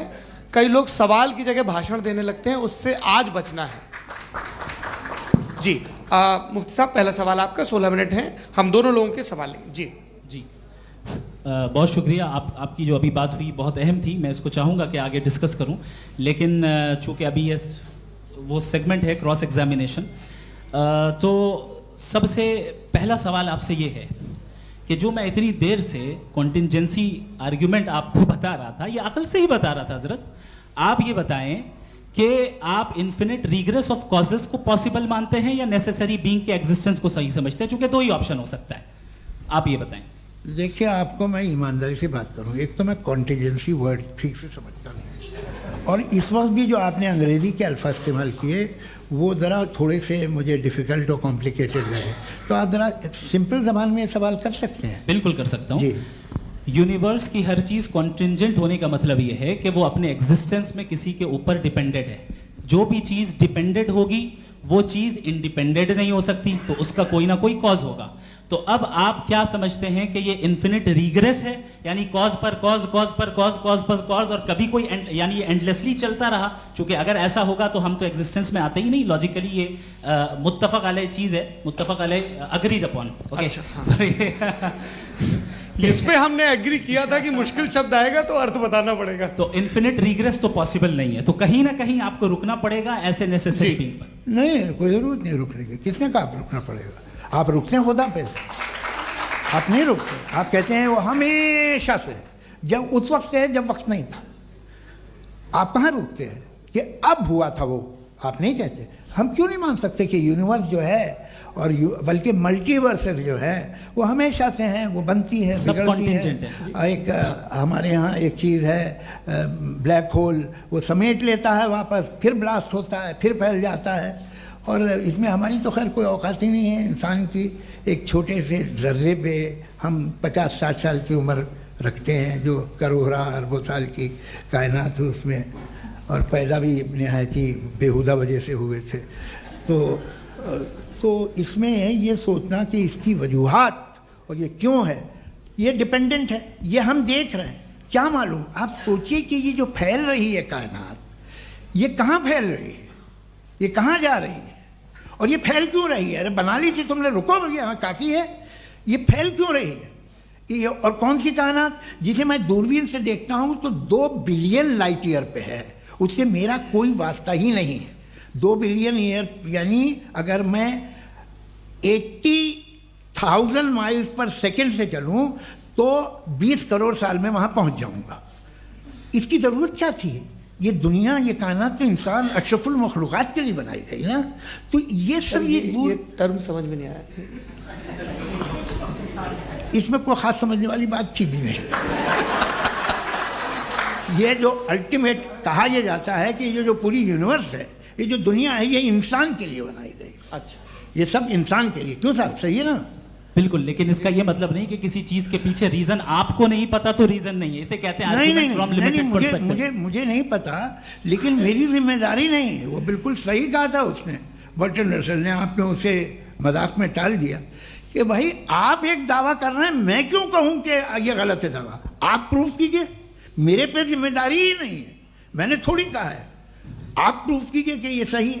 आप आर्ग्यूमेंट ऑफ कंटिंजेंसी का जवाब ही नहीं दे रहे हैं। पूछना चाहेंगे? आप सवाल पूछना चाहेंगे मुफ्ती साहब से? क्योंकि ये क्रॉस एग्जामिनेशन का दौर है। आप जैसे पहले बोल रहे थे फेथ को लेके कुछ, मैं ये पूछना चाहूँगा कि खुदा ने जो भी रेवलेशन किए हैं, एक मज़हब के लिए बहुत से मज़हबों में किए हैं, अलग अलग रेवलेशन है। कहीं कुछ एक बातें हैं, कॉन्ट्रडिक्शन भी है आपस में, कहीं कुछ आप कर सकते हैं, कहीं कुछ नहीं कर सकते। ऐसा नहीं है कि सबकी कोड ऑफ मॉरल एक है। तो ये किस्सा क्या है? अब आप ये देखिए कि मुझे कभी कभी लगता है कि जो फुटबॉल फाइनल होता है, लाखों लोग होते हैं, फिर वो टीवी कवर कर करोड़ों लोग, अगर उसमें खुदा की एक बूमिंग आवाज़ आ जाती, मैं गॉड हूँ, तो सारे लोग अभी सुन लेते और टीवी पे भी सुन लेते, किस्सा ख़त्म होता। ये इतनी राजदारी क्या है कि तुम सामने कुछ तो सबूत दे दो हमें सॉलिड। ये कह साहब ये यूनिवर्स कैसे बनी, इससे मसला क्या हल होगा? मैं पूछूंगा आपसे खुदा कैसे बना? क्यों नहीं पूछूंगा कैसे बना? बल्कि वो तो कायनात से कहीं ज़्यादा इंटेलिजेंट है, कायनात से कहीं ज़्यादा कॉम्प्लेक्स। जी वो हमेशा से है, आप कहेंगे मैं मान लूँगा। अच्छा, दोयम वो कादिर मुतलक, यानी कादिर मुतलक का मतलब ओमनीपोटेंट, वो जो चाहे कर सकता है। आपको नौकरी दिलवा सकता है, आपकी अच्छी जगह शादी करवा सकता है, आपके पड़ोसी का मुकदमा हरवा सकता है, आपको जिता सकता है, सब काम करता है। थोड़ा सा माइक क्लोज जी। वो इस दुनिया को चला कैसे रहा है? ये दुनिया कैसे चल रही है? आपको इस पर हैरत नहीं होती? या क़यामत के बाद कभी एक जस्टिस होगा, जब ये बच्चा मर चुका होगा, जिसकी धज्जियाँ उड़ गई बम से, इसको इंसाफ मिलेगा तब? अच्छा, अब जवाब दूं? हाँ जी, मैं इसीलिए आप की तरफ। सबसे पहले आपने रेवलेशन और स्क्रिप्चर्स की बात की, इस पे मैं बात कर सकता हूं, लेकिन आज नहीं करूंगा चूंकि वक्त कम है, कभी और इस पे डिस्कस करेंगे। मैं तैयार हूं उस पे भी बात करने के लिए। ये अभी से राउंड 2 की भूमिका तय हो रही है। Does God exist round 2? चूंकि आज गॉड के एग्जिस्टेंस पे बात है, तो मैं उसी के रिलेटेड जो है आपके सवालात को एंटरटेन भी करूंगा और मैं भी पूछूंगा। आपने कहा कि आपने साबित ही नहीं किया, जबकि आर्ग्यूमेंट ऑफ कॉन्टिंजेंसी बुनियादी आर्ग्यूमेंट है। आप मुझे कॉन्टिंजेंसी का मतलब बताइए, आपका मतलब क्या? कॉन्टिंजेंसी कॉन्टिंजेंसी का मतलब यह हुआ कि हर वो वजूद जो किसी भी चीज का पाबंद है, हर वो वजूद या हर वो चीज जो अपने एग्जिस्टेंस में किसी भी चीज के पाबंद है और उससे बाउंड है, उसको उसकी जरूरत है, उस पर डिपेंड करती है, तो जाहिर सी बात है कि उसका कोई ना कोई कॉज होता है। ये तो अक्ल की बात है।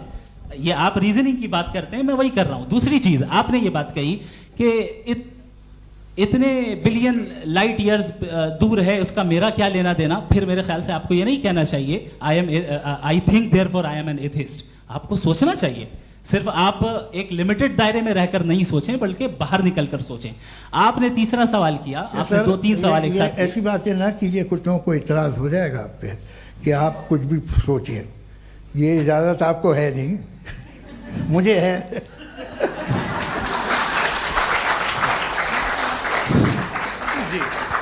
आपने प्रॉब्लम ऑफ इविल के ताल्लुक से सवाल किया और बार बार आप एक लफ्ज रिपीट कर रहे हैं कि ओमनीपोटेंट गॉड है, ऑल पावरफुल गॉड है। यही तो दरअसल समझना है कि गॉड का कॉन्सेप्ट क्या है। प्रॉब्लम ऑफ इविल जो है, प्रॉब्लम ऑफ इविल दर हकीकत दो असम्पशंस पर कायम है। अगर आप इन दो असम्पशंस को समझ जाएं तो ये प्रॉब्लम नहीं रहेगी, आर्ग्यूमेंट आपको समझ में आ जाएगी कि ये कोलैप्स कर जाता है। पॉइंट नंबर 1, यानी जो आपका सबसे पहला फॉल्स असम्पशन है कि गॉड मर्सीफुल है, ओमनीपोटेंट है, दुनिया में जुल्म हो रहा है। लेकिन आपको यह समझना चाहिए कि हमारे वर्ल्ड व्यू के मुताबिक गॉड सिर्फ ओमनीपोटेंट और सिर्फ मर्सीफुल नहीं है, बल्कि वो ऑल वाइज भी है और वो ऑल नोइंग भी है। उसके हर काम के पीछे हिकमत और विजडम है। ये कोई जरूरी नहीं है कि वो हिकमत और विजडम आपको समझ में आए या मुझे समझ में आए। अगर आप जो समझ रहे हैं उसके मुताबिक आप फैसला कर रहे हैं, ये लिमिटेड पर्सपेक्टिव से आर्गुमेंट है। और इस चीज को हम अपनी दुनिया में, अपने लाइफ में, डेली लाइफ में इस प्रिंसिपल को एक्सेप्ट करते हैं। हम जब किसी डॉक्टर के पास जाते हैं, डॉक्टर के पास जाकर वो अगर उसने हमें कोई दवाई दी है तो हम ये तो नहीं कहते कि जब तक आपके पास जितना नॉलेज और जितना विजडम नहीं है, आपने क्यों ये दवाई दी है, तब तक हम इस चीज को एक्सेप्ट नहीं करेंगे। नहीं कहते, हम उसकी अथॉरिटी को तस्लीम करते हैं। क्यों? क्योंकि उसकी हम जानते हैं कि वो नॉलेजेबल है, वो विजडम वाला है, हमसे ज्यादा नॉलेज और हमसे ज्यादा विजडम है। बताएं सर। नहीं, डॉक्टर में और खुदा में बड़ा डिफरेंस है। डॉक्टर पढ़ा लिखा होता है, एक तो मैं उसकी बात सुनूंगा। दोयम ये नहीं, कुछ जवाब तो ये भी नहीं है सर। प्लीज आप अगर सब ऑडियंस से बोलने लगेंगे तो फिर मतलब नहीं सिविलाइज्ड बहस का। मतलब आप ये कहें कि चूंकि आप डॉक्टर पे बिलीव करते हैं इसलिए खुदा पे बिलीव किए, क्या ये मिसाल आपको समझाने के लिए आर्गुमेंट है, इस पे आपको एतराज नहीं है। तो सिंपल बात ये है कि मैं अगर ये यकीन कर लूँ कि एक ओमनीपोटेंट, उसकी मसलहत है, ये जो बच्चे मर रहे हैं ये मसलहत है उसकी, मुझे नहीं चाहिए थी मसलहत। उसकी मसलहत नहीं, यही तो समझना है, मतलब एक्सपीरियंस। अच्छा, इस आपने अभी मेरी बात पूरी सुनी नहीं। मैंने कहा आपका पूरा आर्ग्यूमेंट दो फॉल्स असम्पशंस पर है।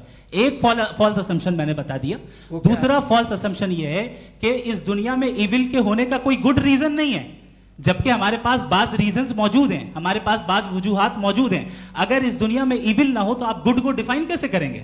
अगर जुल्म ना हो आप इंसाफ को समझेंगे कैसे? अगर तारीकी ना हो तो आप लाइट को समझेंगे कैसे? बहुत अच्छे। अभी और सुन लें, अभी और बाकी है। ये तो बात बहुत पसंद आई साहब मुझे कि जब तक रेप ना हो तब तक औरतों की इज्जत का ख्याल आपने मेरा जवाब पूरा सुना ही नहीं। जब तक के बच्चों का कत्ल ना किया जाए तब तक आपको बच्चों की मासूमियत की इज्जत। आपने पूरा जवाब सुना ही नहीं। क्या बात है, क्या आपने नुक्ता निकाला? आपने पूरा जवाब सुना ही नहीं। आप सुन लें, मेरी बात सुन लें। ये मैंने आपको एक चीज बताई। दूसरी चीज, इस दुनिया में हम आए हैं टेस्ट के लिए, हमारा टेस्ट हो रहा है और हर इंसान का अलग अलग अंदाज में टेस्ट होता है। और इस दुनिया में अगर इविल मौजूद है तो वो इविल जरिया है हमारे अंदर ह्यूमन नोबल क्वालिटीज को डेवलप करने का और अलग अलग फील्ड में प्रोग्रेस करने का। और अगर हमारे अंदर और इस दुनिया में इविल नहीं होता तो बताइए टेस्ट का मतलब क्या होता? अगर मैं अपने स्टूडेंट को एमसीक्यूज दूं और उसमें सिर्फ राइट आंसर लिख कर दे दूं और कहूं तुम्हारा टेस्ट हो गया, ये मीनिंगलेस है। इस दुनिया में अगर हम टेस्ट के लिए आए हैं तो जाहिर है गुड एंड इविल दोनों मौजूद है। तो अगर गुड एंड इविल दोनों मौजूद है तो ये इविल भी खुदा का बनाया हुआ है? जी हाँ, खुदा का बनाया हुआ है। लेकिन अच्छा, चलो अच्छी बात। जी बिल्कुल, तो बिल्कुल खुदा ने बनाया। अभी तो ये है कि जो मेजॉरिटी है दुनिया में वो इविल है, तो ये खुदा एक्चुअली इविल के साइड पे लग रहा है मुझे। बिल्कुल भी नहीं, मैं बताता हूं। मेजॉरिटी में तो वो है। क्या बात कर रहे हैं भाई आप? कोई भी जो मुंसिफ होगा, चाहे आपका अपना घर हो जिसके आप सबसे बड़े हैं, चाहे आपकी ऑर्गेनाइजेशन हो जो आप चलाते हैं, वहां पर आप इविल रखेंगे साबित करने को कि बाकी लोग शरीफ हैं? मेरी बात सुनिए। क्या ये आर्ग्यूमेंट ही गलत है? अगर कि जब तक के कोई इविल नहीं होगा तब तक के शरीफ आदमी शरीफ नहीं लगेगा। अगर एग्जामिनर गलत ऑप्शन दे रहा है तो एग्जामिनर इविल नहीं हो गया। जो गलत ऑप्शन को सेलेक्ट कर रहा है वो फेल होगा। क्रिएटर ने इविल को बनाया है लेकिन वो इविल नहीं है। अच्छा सुनिए मेरी बात, लेट मी कंप्लीट सर। जी जी। क्रिएटर ने इविल को बनाया है टेस्ट के लिए, वो इविल नहीं है। इविल वो होगा जो उसे इख्तियार करेगा। छुरी को बनाने वाला गलत नहीं होता है, छुरी का गलत इस्तेमाल करने वाला गलत होता है। रेप को कैसे गलत इस्तेमाल करते हैं? रेप इंसान के फ्री विल का नतीजा है। ये रेप कैसे गलत इस्तेमाल होता है? ये मुझे अब सुन लें, अब सुन लें। गलत इस्तेमाल होता है। हाँ, मैं बता रहा हूँ ना, कैसे गलत इस्तेमाल? मैं बता रहा हूँ जी। कि जो इविल इस दुनिया में मौजूद है उसके कई सारे तरीके हैं। एक तरीका इंसान का अपना फ्री विल है। अब अगर कोई रेपिस्ट रेप कर रहा है तो इसका गॉड का कसूर नहीं है, वो अपने फ्री विल का गलत इस्तेमाल कर रहा है, उसको सजा मिलनी चाहिए। अच्छा। और उसी के लिए जहन्नम बनाई गई है। ये फ्री विल का भी बड़ा चक्कर। आप जब कोई बुरा काम करते हैं या कोई बुराई होती है तो ये कहा जाता है कि ये फ्री विल है। 7 billion free wills are moving on this planet. 7 billion free will. और एक आदमी अपनी फ्री विल से मुझे कत्ल कर दे तो मैं खुदा की मर्जी से मरा हूँ कि इसकी फ्री विल की वजह से? मेरी मौत खुदा के हाथ है या ये फ्री विल वाले के हाथ है? खुदा ने फ्री विल का निजाम बनाया है और उस निजाम का गलत इस्तेमाल करके कोई आपको मार रहा है, इस्तेमाल करके मेरा कत्ल कर देता है। अब मेरी मौत का जिम्मेदार कौन है? वो इंसान जिम्मेदार है। वो इंसान। जी। तो ये कहना कि और उसको सजा मिलेगी। तो अब आप आगे चलिए कि ये तय करना कि अल्लाह ही या खुदा, सॉरी अल्लाह ने, खुदा ही जिंदगी देता है, खुदा ही मौत देता है, ये गलत है। बिल्कुल गलत नहीं है। हाँ, नहीं, निजाम उसी ने बनाया फ्री विल का। निजाम मौत और हयात का उसी ने बनाया। You are contradicting yourself. अभी आपने कहा कि एक आदमी ने फ्री विल से आपको मार दिया, इसमें उसे फ्री विल दी गई थी, उसने गलत इस्तेमाल किया। 7 billion free wills are moving on this planet और आप चाह रहे हैं कि मैं सिर्फ खुदा का ध्यान करूं। ये 7 बिलियन फ्री विल्स को मुझे लुक आफ्टर करना पड़ेगा कि नहीं? ये तो तबाहियां कर रही हैं और तबाहियां ज़्यादा हो रही हैं। बिल्कुल। तो अगर आप बताएं अगर खुदा नहीं है फॉर एग्जाम्पल, तो आप इविल को कैसे डिसाइड करेंगे? यानी how can you define evil objectively without God? देखिए, दुनिया में 2 तरह के जानवर हैं। एक जो अकेले रहते हैं जंगल में और एक जो ग्रुप्स में रहते हैं। ग्रुप में जो भी रहेगा, चाहे वो आपका फाउंडेशन हो, चाहे कोई क्लब हो, चाहे कोई पॉलिटिकल पार्टी हो, चाहे कोई यूनिट हो, उसमें आपको इंटरैक्ट करने के रूल बनाने पड़ेंगे। यानी लोग तय करेंगे। लोग तय करेंगे। अगर लोगों ने यह तय किया कि किसी का रेप करना सही, आप जस्टिफाई करेंगे? नहीं, आपका फाउंडेशन तो ये हो गया ना कि लोग ही विल डिसाइड करेंगे। नहीं। अरे दुनिया में ऐसे ग्रुप्स हैं जो रेप को जायज़ मानते हैं सर्टेन हालात में। मैं डिटेल में नहीं जानूंगा, आप भी जानते हैं। ये जो आईसिस वाले थे जिन्होंने क्या किया था, तो उन्होंने क्या किया उसका खुदा से कोई ताल्लुक नहीं है सर। मैंने सिंपल सवाल किया कि इविल को आप डिफाइन करते कैसे हैं? आइए वापस आइए जी। आप साथ में तभी रह सकते हैं जब कुछ आप ऐसे उसूल डेवलप करें जिसमें हर एक का बेसिक तहफ़्फ़ुज़, हर एक का बेसिक राइट हो और हर एक को कोई आराम मिले। यही तरीक़ा है किसी भी ऑर्गेनाइजेशन जिसमें एक से ज़्यादा लोग हैं और वो ऐसे चलती है ज़िंदगी। उसमें अगर आप गड़बड़ करेंगे तो तबाही होगी, नुकसान होगा, बर्बादियाँ आएंगी। और अगर उसमें आप घर ले लीजिए ना, एक हस्बैंड है, एक वाइफ है, बच्चे हैं, वालदा भी हैं, 2 बहनें भी हैं, एक भाई भी है।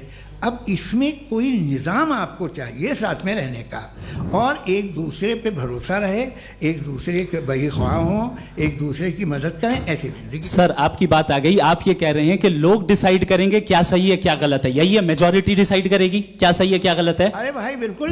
मेजॉरिटी अगर ये कहे कि नाजी जर्मनी के साथ जिस तरह मेजॉरिटी थी कि जेनोसाइड करना सही, आप जस्टिफाई करेंगे? उस वक्त आपका ये सवाल सिर्फ उसके बाद क्लोजिंग। हाँ, उस वक्त प्लेनेट पे जो लोग थे, उनमें कितने लोग हिटलर को सही समझते? अच्छा, प्लेनेट की मेजॉरिटी तय करेगी, सोसाइटी की नहीं। प्लेनेट की मेजॉरिटी गॉड के एग्जिस्टेंस को सही मानती है, आप क्यों नहीं मानते?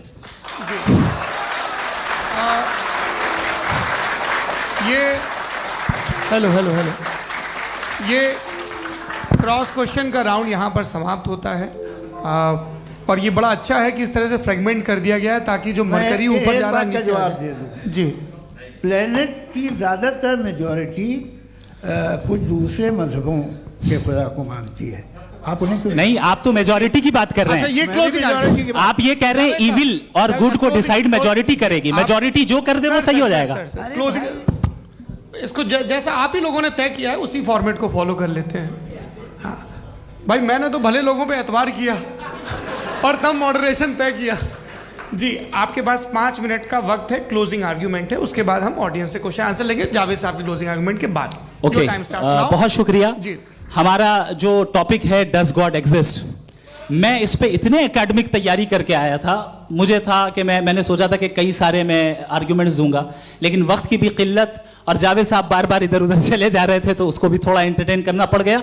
डज गॉड एग्जिस्ट पे मैं एक ही आर्ग्यूमेंट दे पाया। आर्ग्यूमेंट्स बहुत हैं और डेफिनेटिव आर्ग्यूमेंट्स हैं, और मेरे आर्ग्यूमेंट को किसी एक राउंड में भी इन्होंने एंटरटेन नहीं किया और रेफ्यूट नहीं किया, एक राउंड में भी नहीं, एक राउंड में भी नहीं। और ना ही अभी आपका क्लोजिंग आर्गुमेंट आएगा, नहीं वो बता देना। Argument of contingency sir. अरे मैं आपसे कई बार कह चुका हूँ कंटीजेंसी का मतलब अब मैं कैसे समझाऊं आपको आपस में? हाँ, आप और कितने आसानी से समझाऊं मैं, मुझे तो नहीं समझ में आ रहा है। आप अपनी आर्ग्यूमेंट ऑफ कंटीजेंसी उर्दू में बोल सकते हैं। हाँ, आप अपनी बात पूरी कर लें जी, आखिरी 4 मिनट। दूसरी चीज, just a minute please ma'am, can I talk?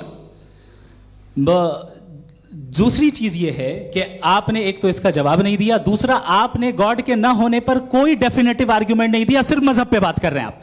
मजहब तो आज हमारा टॉपिक ही नहीं था, आज तो हमारा टॉपिक हो, आप मजहब से ले लेकर आईएस तक चले गए। भाई हमारा क्या ताल्लुक है उससे? We condemn them. और उसका गॉड से क्या ताल्लुक है? अगर कोई गलत काम कर रहा है, किसी ने किसी को कत्ल किया, किसी ने किसी का रेप किया, उसको सजा मिलनी चाहिए। और आपके पास कोई भी rational strong foundation of morality नहीं है। आपने कहा कि मेजॉरिटी तय करेगी सोसाइटी की, वो सही होगा। मैंने कहा हिटलर को फिर आप सही कहेंगे, नहीं नहीं नहीं नहीं, प्लैनेट की सोसाइटी की मेजॉरिटी तय करेगी। तो प्लैनेट की मेजॉरिटी गॉड के एग्जिस्टेंस को मानती है, आप कह रहे हैं ये रिलीजियस है। तो यानी आपके पास कोई स्ट्रॉन्ग फाउंडेशन नहीं है ऑब्जेक्टिव मोरालिटी का। ऑब्जेक्टिव मोरालिटी का अगर कोई फाउंडेशन है तो वो सिर्फ गॉड है, गॉड है, गॉड है। थैंक यू जी। ये मुफ्ती शमाइल नदवी साहब का क्लोजिंग आर्ग्यूमेंट था। अब हमारे पास जी, मैं जी ये बड़ा अच्छा है कि दोनों लोगों को मॉडरेटर से शिकायत भी और बोल रहे भाई हमारी शाबाशी भी तो करते चलो। अब मेरी बात जी, आपके पास जावेद अख्तर साहब 5 मिनट का वक्त है, ये आपका क्लोजिंग आर्ग्यूमेंट है, टाइम रीसेट कर दें जी। देखिए, बहुत सारी बातें हैं। गॉड का डेफिनेशन दुनिया के किसी भी रिलीजन में है कि वो ओमनीपोटेंट है, ओमनीप्रेजेंट है, he is just, he is kind, he loves you and so on. मैं जब दुनिया देखता हूँ तो मुझे कोई ऐसा सुप्रीम पावर यहाँ दिखाई नहीं देती है जो इंसान की बहबूदी के लिए कुछ कर रही हो, कमज़ोर को बचा रही हो, मदद कर रही हो, जालिम को पीछे हटा रही हो। मैं नहीं देखा, तारीख़ में नहीं। एक तो अगर है और ये देख रहा है तमाशा, तो उसका होना न होना बराबर है।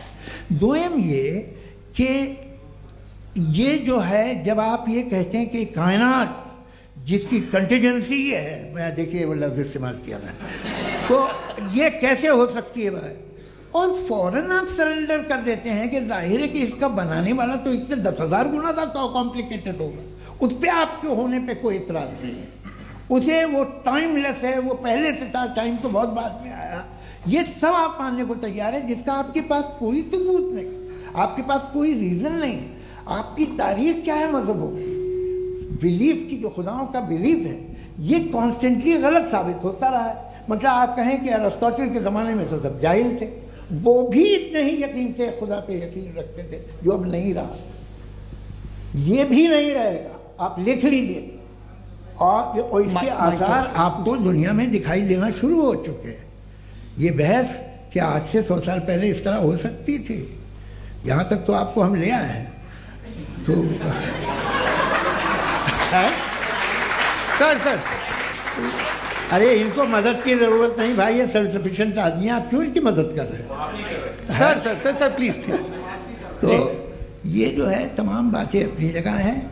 ये एक पैकेज है। आप अकेले, कोई आदमी ऐसा नहीं जो सिर्फ गॉड को मानता हो, उसके साथ बहुत पैराफर्नेलिया आता है, अलग अलग पैराफर्नेलिया आते हैं। They have always created chaos in the society. मैं तो आपको सीधा ऑफर देता हूँ कि दुनिया में 10 इम्पॉर्टेंट बिलीव्स हैं। आप एक मानते हैं, 9 नहीं मानते, 9 में आप एथियस्ट हैं, 9 को आप बिल्कुल रीजनेबली मेरी तरह देखते हैं। तो 90 मजहबी आदमी भी 90% एथियस्ट है। वो दूसरे खुदा नहीं मानता, एक खुदा मानता है, अपना वाला, बाकियों को कहता है गलत है। अगर आप मानना ही बंद कर दें तो आपका 10% चांस है कि आप सही हैं और 90% चांस है कि आप गलत हैं। मेरा मशवरा आप मानना छोड़ दिए तो 50% चांस होगा कि आप सही हैं और 50% चांस होगा, 40% आप गेन करेंगे बाय बिकमिंग एन एथीस्ट।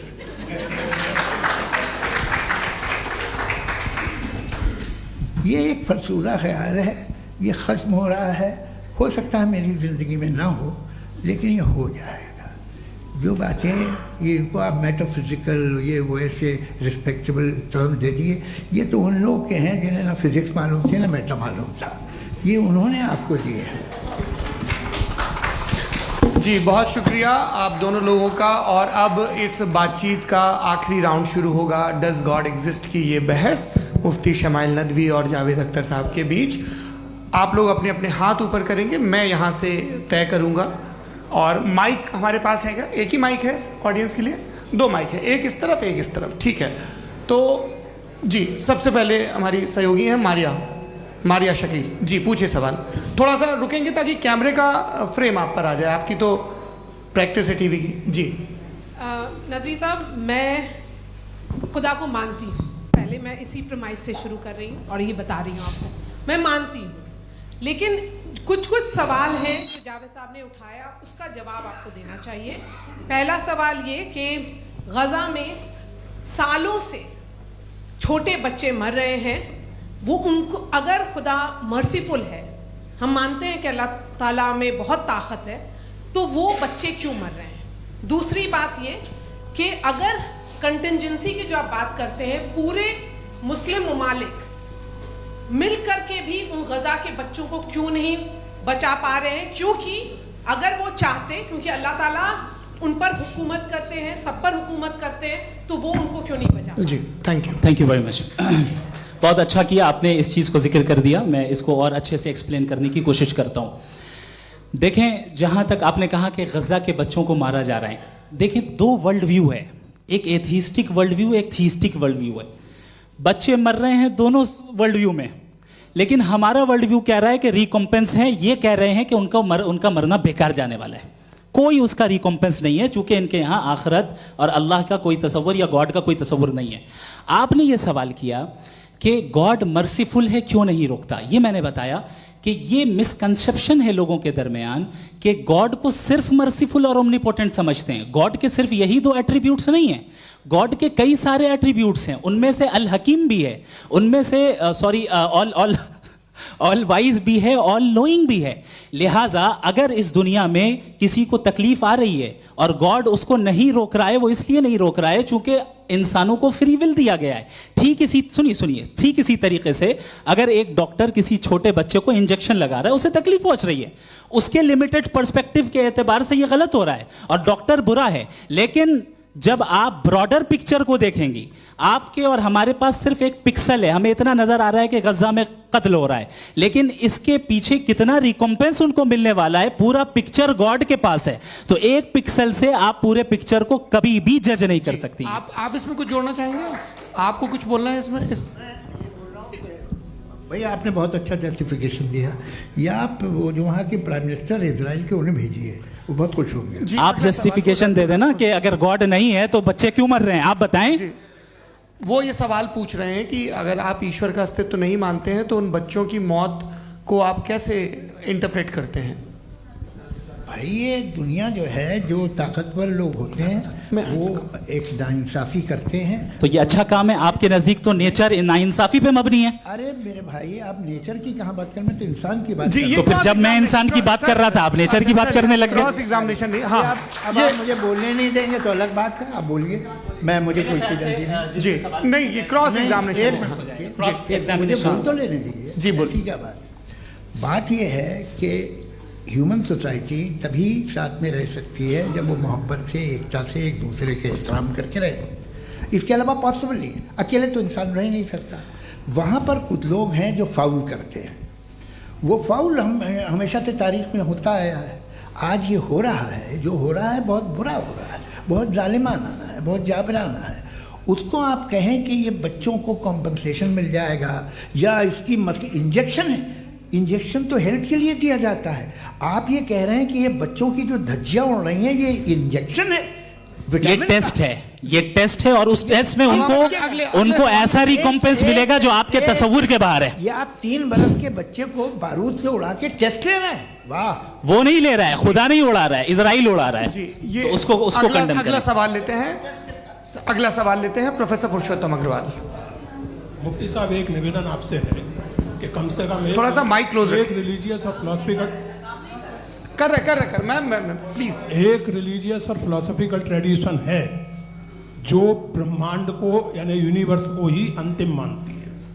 सर्वम खलु इदम ब्रह्मम, this is Chhandogya Upanishad, and it completely rules out the existence और नेसेसिटी, आपके शब्दों में necessity of a creator. The creation itself is the creator. तो एक मिनट प्लीज। दूसरा जो सवाल आपने अभी, जो आप बार बार कह रहे हैं कि भगवान विद्वान भी है, वाइज, सब जानने वाला, तो अगर विजडम में दुनिया भर के पापों और अत्याचारों को बर्दाश्त करना शामिल है, तो फिर इसका मतलब ये हुआ कि अगर मैं फ्री विल से उसको अपोज करता हूं तो ईश्वर की विजडम और मेरी फ्री विल में कॉन्ट्राडिक्शन है।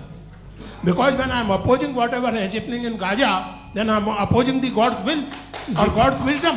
जवाब लेते हैं क्योंकि तो गॉड की विजडम में, एक मिनट सर प्लीज सर, ये एक जुमला, गॉड की विजडम है कि गाजा में जो कुछ हो रहा है वो हो रहा है, मैं उसका अपोज कर रहा हूं, तो मैं गॉड की विजडम के खिलाफ जा रहा हूं। एक सवाल। दूसरा ये नहीं, आपने 2 ऑलरेडी। सर आप और सवाल कर लें, लेकिन मुझे 2 जवाब दे। पहले आपने ये कहा, सुनिए मेरी बात सुनिए। इजराइल के गॉड के मुताबिक तुम्हारा ठीक हो रहा है ना? नहीं हो रहा है, ठीक नहीं हो रहा है। मैं बता रहा हूँ क्या हो रहा है, आप तशरीफ रखें, मैं बता रहा हूँ क्या हो रहा है। Let me complete please. एक सेकंड गाइस, एक सेकंड। ये देखिए, ऐसा है कि ये सब बड़ा आपस में विचार विमर्श के बाद ये तय हुआ था कि कुछ नियम बना लिए जाएं ताकि एक टाइम बाउंड बातचीत चले। और भाई साहब, आप बड़ा जरूरी काम कर रहे हैं, लेकिन कैमरे के फ्रेम में आके उस काम को गड़बड़ कर दे रहे हैं। ठीक है गुरु, अब मेरे को कहीं का गुस्सा कहीं निकालना था, सॉरी।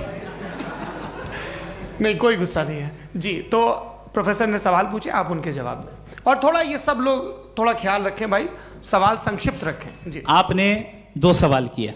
सबसे पहला ये कहा कि हमारे पास ये कॉन्सेप्ट है कि ये यूनिवर्स खुद नेसेसरी बीइंग है, creation itself is the creator. How irrational is this कि मैं एग्जिस्ट करूंगा बाद में, लेकिन अभी एग्जिस्ट कर भी रहा हूं, यानी एक ही टाइम में एग्जिस्ट भी कर रहे हैं, नहीं भी कर रहे हैं। This is not true. दूसरी चीज आपने कहा कि अगर इजराइल में, सॉरी माफ कीजिएगा, Israel doesn't exist, occupied Palestine में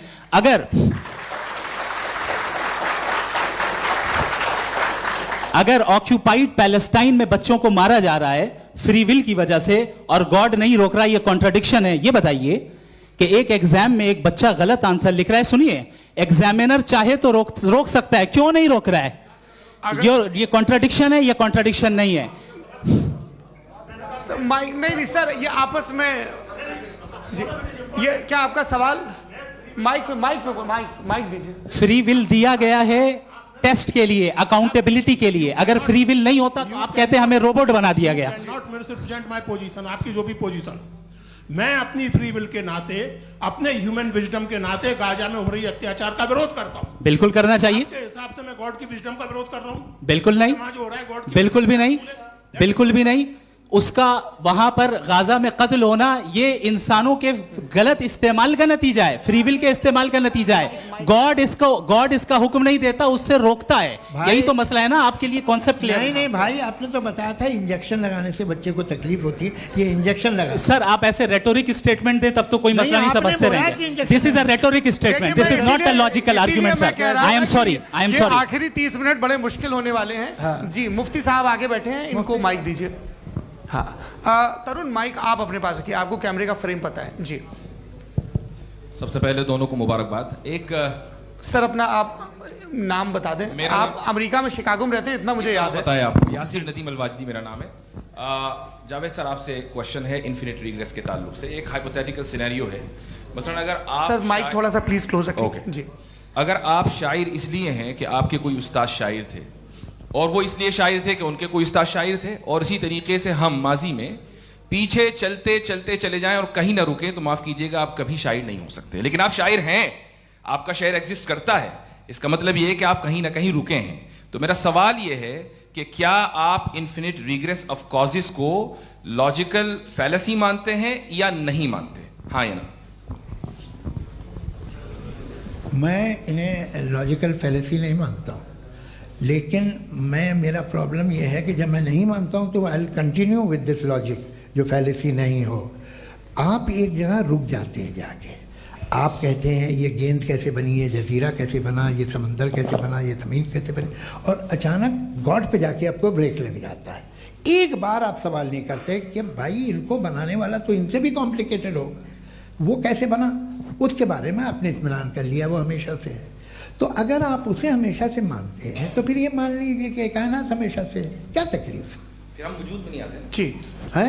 हम मौजूद नहीं। अच्छा सर क्यों नहीं हो मैं सकता? बताऊं प्लीज प्लीज। जैसे मैंने मिसाल दी आपके शेर, आपका शेर कभी वजूद में ना आता अगर शायर इसी तरह चलते रहते हमेशा। जी माइक मेरे ख्याल से एक सेकंड। इन्फिनिट रिग्रेस का कॉन्सेप्ट क्लियर नहीं हो पाया, ऐसे रहने दें, लेट्स मूव ऑन सर। ठीक है, हाँ थोड़ा सा मॉडरेटर का भी ख्याल रखें। नहीं नहीं आपने तो रखा है, आपने रखा है। यहाँ पे गौहर रजा साहब हैं, वो भी एक सवाल पूछना चाहते हैं। माइक या नीचे से ऑन कर दिए, नीचे। पहले तो ये कह दूं कि मैं उन बच्चों से शर्मिंदा हूं जिनको गजा में कत्ल किया गया,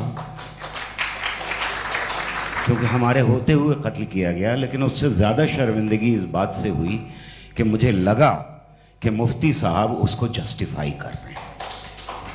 बिल्कुल भी नहीं, आप बहुत ही गलत। मुझे लगा मैं गलत हो सकता हूं, बिल्कुल गलत। मैं सवाल पूछ रहा हूं, सवाल मैं देखिए, सवाल अगर पूछ रहा हूं। एक मैं सेकंड, जावेद भाई गौर से साहब, एक डिसएग्री सेकंड, करता गौर साहब, हूं। एक सेकंड देखिए, अगर देखिए ऐसा एक सेकंड आप सर वेट अरे आप कुछ मेरे पहले मुझे अपनी बात क्या लेने दीजिए। अगर ऑडियंस तय करेगी तो फिर मॉडरेटर का मतलब नहीं। मेरा आप सबसे ये कहना है, ये बहस दो लोगों के बीच में है, एक तरफ मुफ्ती साहब, एक तरफ जावेद साहब। पिछले 1.5 घंटे से ये लोग अपने अपने तर्क रख रहे हैं। आपकी इनसे इत्तेफाकी हो सकती है, ना इत्तेफाकी हो सकती है। मेरे उस्ताद मुझे सिखा गए हैं कि मुखामुखम में असहमति की गुंजाइश बची रहनी चाहिए। अगर मैं आपकी बहुत इज्जत करता हूं गौहर साहब, आपने जो कमाल की किताबें लिखी, साइंटिफिक टेम्परामेंट, लेकिन मेरी ये गुजारिश है आप सबसे कि यदि आप इन लोगों ने जो बोला उन पर टिप्पणियां करेंगे तो ना वक्त की पाबंदी रहेगी ना वो अनुशासन। आप सवाल पूछ लें, उस सवाल में जो बात आ जाए वो आ जाए। मैं जावेद साहब से डिसएग्री करता हूं, इसलिए जावेद साहब से सवाल पूछ रहा हूं। आपका सवाल जावेद अख्तर साहब से। और सवाल ये है मेरा कि जावेद साहब ने कई बार लॉजिक का इस्तेमाल किया कि साइंस में लॉजिक है और रिलीजन में लॉजिक नहीं है। मेरा ख्याल ये है कि रिलीजन में भी लॉजिक है, लेकिन उस लॉजिक की बेसिस ये है कि आप रुक जाते हैं, जिसका जिक्र जावेद साहब ने बार बार किया, यानी खुदा के तसव्वुर पे आते हुए, गॉड के तसव्वुर पे आते हुए रुक जाते हैं। और इसमें सवाल पूछना मतलब फॉरबिडन होता है। सवाल यह है कि क्या जावेद साहब इससे एग्री करते हैं कि साइंस की लॉजिक अलग है और रिलीजन की लॉजिक अलग है? बताइए सर। देखिए, 3 चीज़ें हैं, साइंस है, एक है मंतिक है, इस्तिदलाल है, और एक जो है कुछ भी नहीं है, फेथ है, अकीदा है। मैं अकीदे की लॉजिक का कायल नहीं हूँ। मुझे आप इस्तिदलाल से, लॉजिक से, रीज़न से समझाइए, मैं मानने को तैयार हूँ, मेरा क्या नुकसान होगा। लेकिन ये कि अकीदे पे मैं नहीं जा सकता हूँ। अकीदे का मतलब है कि तुम ये मान लो, सवाल ना करो, ये नहीं। आप सारी बातें करके, बड़ी साइंटिफिक बातें करके एक जगह जाके खुदा के हुदूद पे रुक जाते हैं, सरेंडर कर देते हैं। मैं सरेंडर करने को तैयार नहीं। That's all. जी, ये आगे सर बैठे हुए हैं, इनको माइक दीजिए। भाई वो आप पूछना चाह रहे थे ना भाई? हाँ नहीं मैं ये थैंक यू जी। आपका नाम?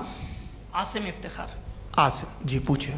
सर, जावेद सर से सवाल है कि आपने अपने माइक थोड़ा करीब रखिए। अपने क्लोजिंग स्टेटमेंट में ये बात कही थी कि मज़हब का जो फ्यूचर है वो ज़्यादा दिन नहीं जाने वाला है, लेकिन मैं देख पा रहा हूँ कि जो ऑक्सफोर्ड यूनिवर्सिटी की एक स्टडी है 2011 में हुई है, जिसके 50 एकेडमिशियंस ने इसको अंजाम दिया था, उसमें वो ये कहते हैं कि जो फेथ इन गॉड है वो इनबिल्ट है ह्यूमन नेचर के अंदर, जिसको हम कहते हैं फितरत के अंदर शामिल है वो।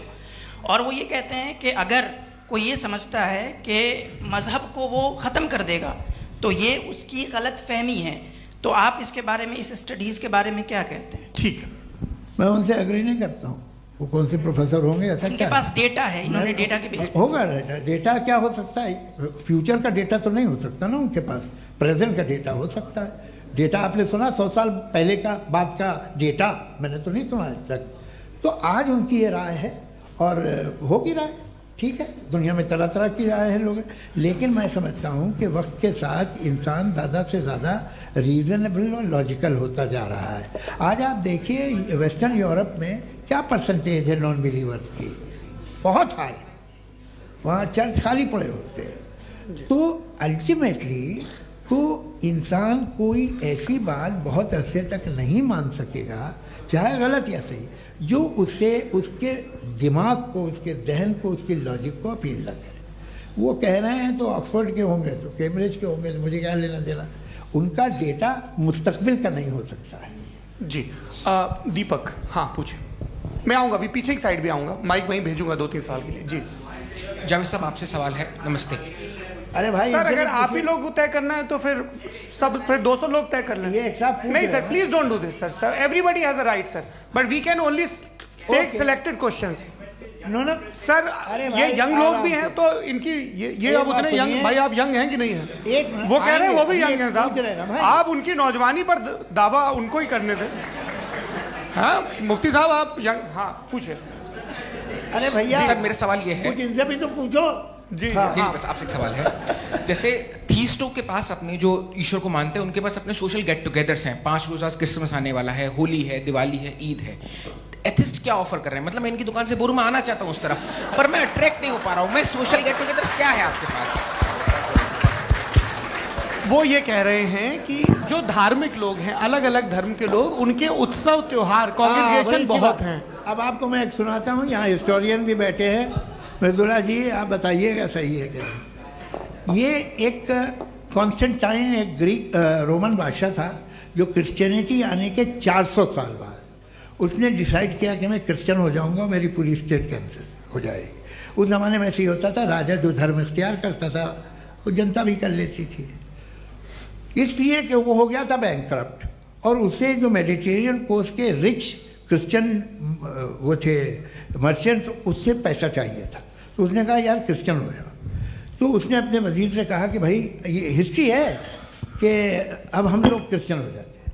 पहले सर हो जाएंगे, कोई प्रॉब्लम नहीं है, लेकिन एक प्रॉब्लम ये है कि 17 दिसंबर से 25 दिसंबर तक जो पेगन फेस्टिवल होता, जो पेगन्स थे वो लोग, जो फेस्टिवल होता है वो बंद हो जाएगा, इसलिए कि हम क्रिश्चियन हो गए तो होगा नहीं।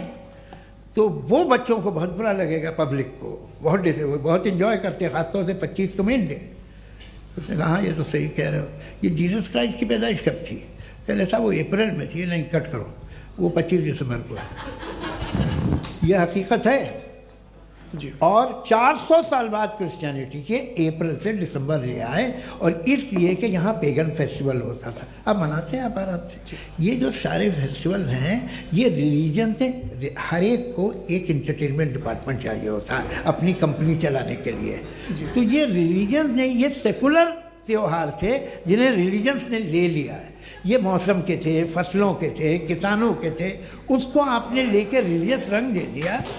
ये कोई रिलीजन से थोड़ी आए आप। अच्छा हमें देखिए, हम तो मुल्द हैं, हम ईद मनाते हैं, हम दिवाली मनाते हैं, हम होली मनाते हैं, हम क्रिसमस मनाते हैं। बम्बई की फिल्म इंडस्ट्री की सबसे बड़ी होली हमारे घर में, सबसे बड़ी ईद हमारे घर में। वो हमारे सोशल वो है, हमारे हेरिटेज है। ऐसा थोड़ी है कि we will throw the baby along with the water. ये तो अच्छी चीज़ है, इन्हें रखो, जो बेकार है फेंक दो। जी हाँ हेलो जी, मेरा सवाल नादवी जी से है। जैसा कि आपने बोला कि गॉड टाइम के भी परे हैं, और गॉड इतनी कॉम्प्लेक्स चीज़ है कि उसे ह्यूमन माइंड समझ नहीं सकता, और गॉड ने अर्थ पे फ्री विल भी दे दी है। तो आप अपना वक्त ज़ाया क्यों कर रहे हैं गॉड के बारे में बात करके? अपन को तो बात करनी चाहिए कि सोसाइटी को बेहतर कैसे करें। जी, मैं गॉड वही बताता है सोसाइटी को कैसे बेहतर करें। अभी मैं आपका जवाब देता हूँ। आपने कहा कि टाइम पे वो एग्जिस्ट नहीं करता, नहीं, मेरा सवाल ये है कि जैसा आपने बोला कि गॉड बहुत ही कॉम्प्लेक्स चीज है। मैंने कहा ही नहीं कि कॉम्प्लेक्स है, तो आपके अल्फाज हैं। कॉम्प्लेक्स का लफ्ज गॉड के लिए सुइटेबल नहीं है। क्यों? क्योंकि कॉम्प्लेक्स वो चीजें होती हैं जो ऑब्जेक्ट हो। God is not an object जिसको आप इंस्ट्रूमेंट के जरिए लेबोरेटरी में जाके टेस्ट करें, oh it's very complex. No, वो कोई कार का इंजन नहीं है। वो फिलोसॉफिकली नेसेसरी बीइंग ऐसी बीइंग है जो सिंपल बीइंग है। हाँ, आप उसको मुकम्मल तौर पे उसकी तमाम हिकमतों को जान ले और हर चीज को जान ले, ये पॉसिबल नहीं है, क्योंकि वो ऑल वाइज है, आप ऑल वाइज नहीं है, और वो खुदा है, वो आपको सारी चीजें बता दे, ये जरूरी नहीं। मेरा सवाल ये नहीं था, मेरा सवाल ये था कि जब गॉड इतना परे है इस दुनिया से कि उसने अर्थ पे फ्री विल भी दी है, हम सब ह्यूमंस की फ्री विल है, और जो सोसाइटी में हो रहा है वो अपन लोग डिसाइड करेंगे, तो अपन लोग डिसाइड नहीं करेंगे ना, अपन लोग डिसाइड नहीं करेंगे। गॉड जो है, गॉड ने वो उसकी जात, उसकी एग्जिस्टेंस टाइम एंड स्पेस से परे है, लेकिन वो हमारा टेस्ट ले रहा है और उसी गॉड ने हमें बताया कि तुम्हें क्या करना है क्या नहीं करना है, तो जाहिर है उस गॉड की बात सुनेंगे ना हम। जी, वो पीछे एक चश्मा लगाए जो मैम खड़ी हैं, उनको दीजिए। हाँ, आप जी जी बिल्कुल आएंगे। देखिए मैं कोशिश कर रहा हूँ सब तरफ जाने की। हाँ, उनको दीजिए माइक। जी, हेलो सर, मैं ओमनी प्रेजेंट नहीं हूँ, टाइम पाबंद हूँ और जहां तक कोशिश कर सकता हूँ करूंगा। जी, अपना नाम बताइए। मेरा नाम उर्सुला है, मैं दिल्ली यूनिवर्सिटी की एक स्टूडेंट हूँ और मैं स्टूडेंट फेडरेशन ऑफ इंडिया से हूँ। मेरा सवाल मुफ्ती जी से है कि इस हॉल के इस कमरे में बैठ के हम लोग रेप की मोरालिटी के बारे में फिलोसफिकली बात तो कर सकते हैं, बट असलियत ये है कि रोज़मर्रा की ज़िंदगी में औरतें रेप के थ्रू गुजरती हैं, और हम लोग सिर्फ नंबर्स पे इस तरह नहीं देख सकते, क्योंकि कितनी औरतें हैं इन कंट्रीज़ में जहाँ पे आप बता रहे हैं कि केसेस कम हैं, जिनका एक्सेस है कि वो जाके केस फाइल कर सकें। कितनी औरतें हैं जो जिनको काम करने की आज़ादी है उन कंट्रीज़ में। यूरोप में ये आज़ादी आ गई, यूरोप में ये रूल्स आ गए, तो हम आज उसके बारे में बात कर पा रहे हैं। जी, जवाब।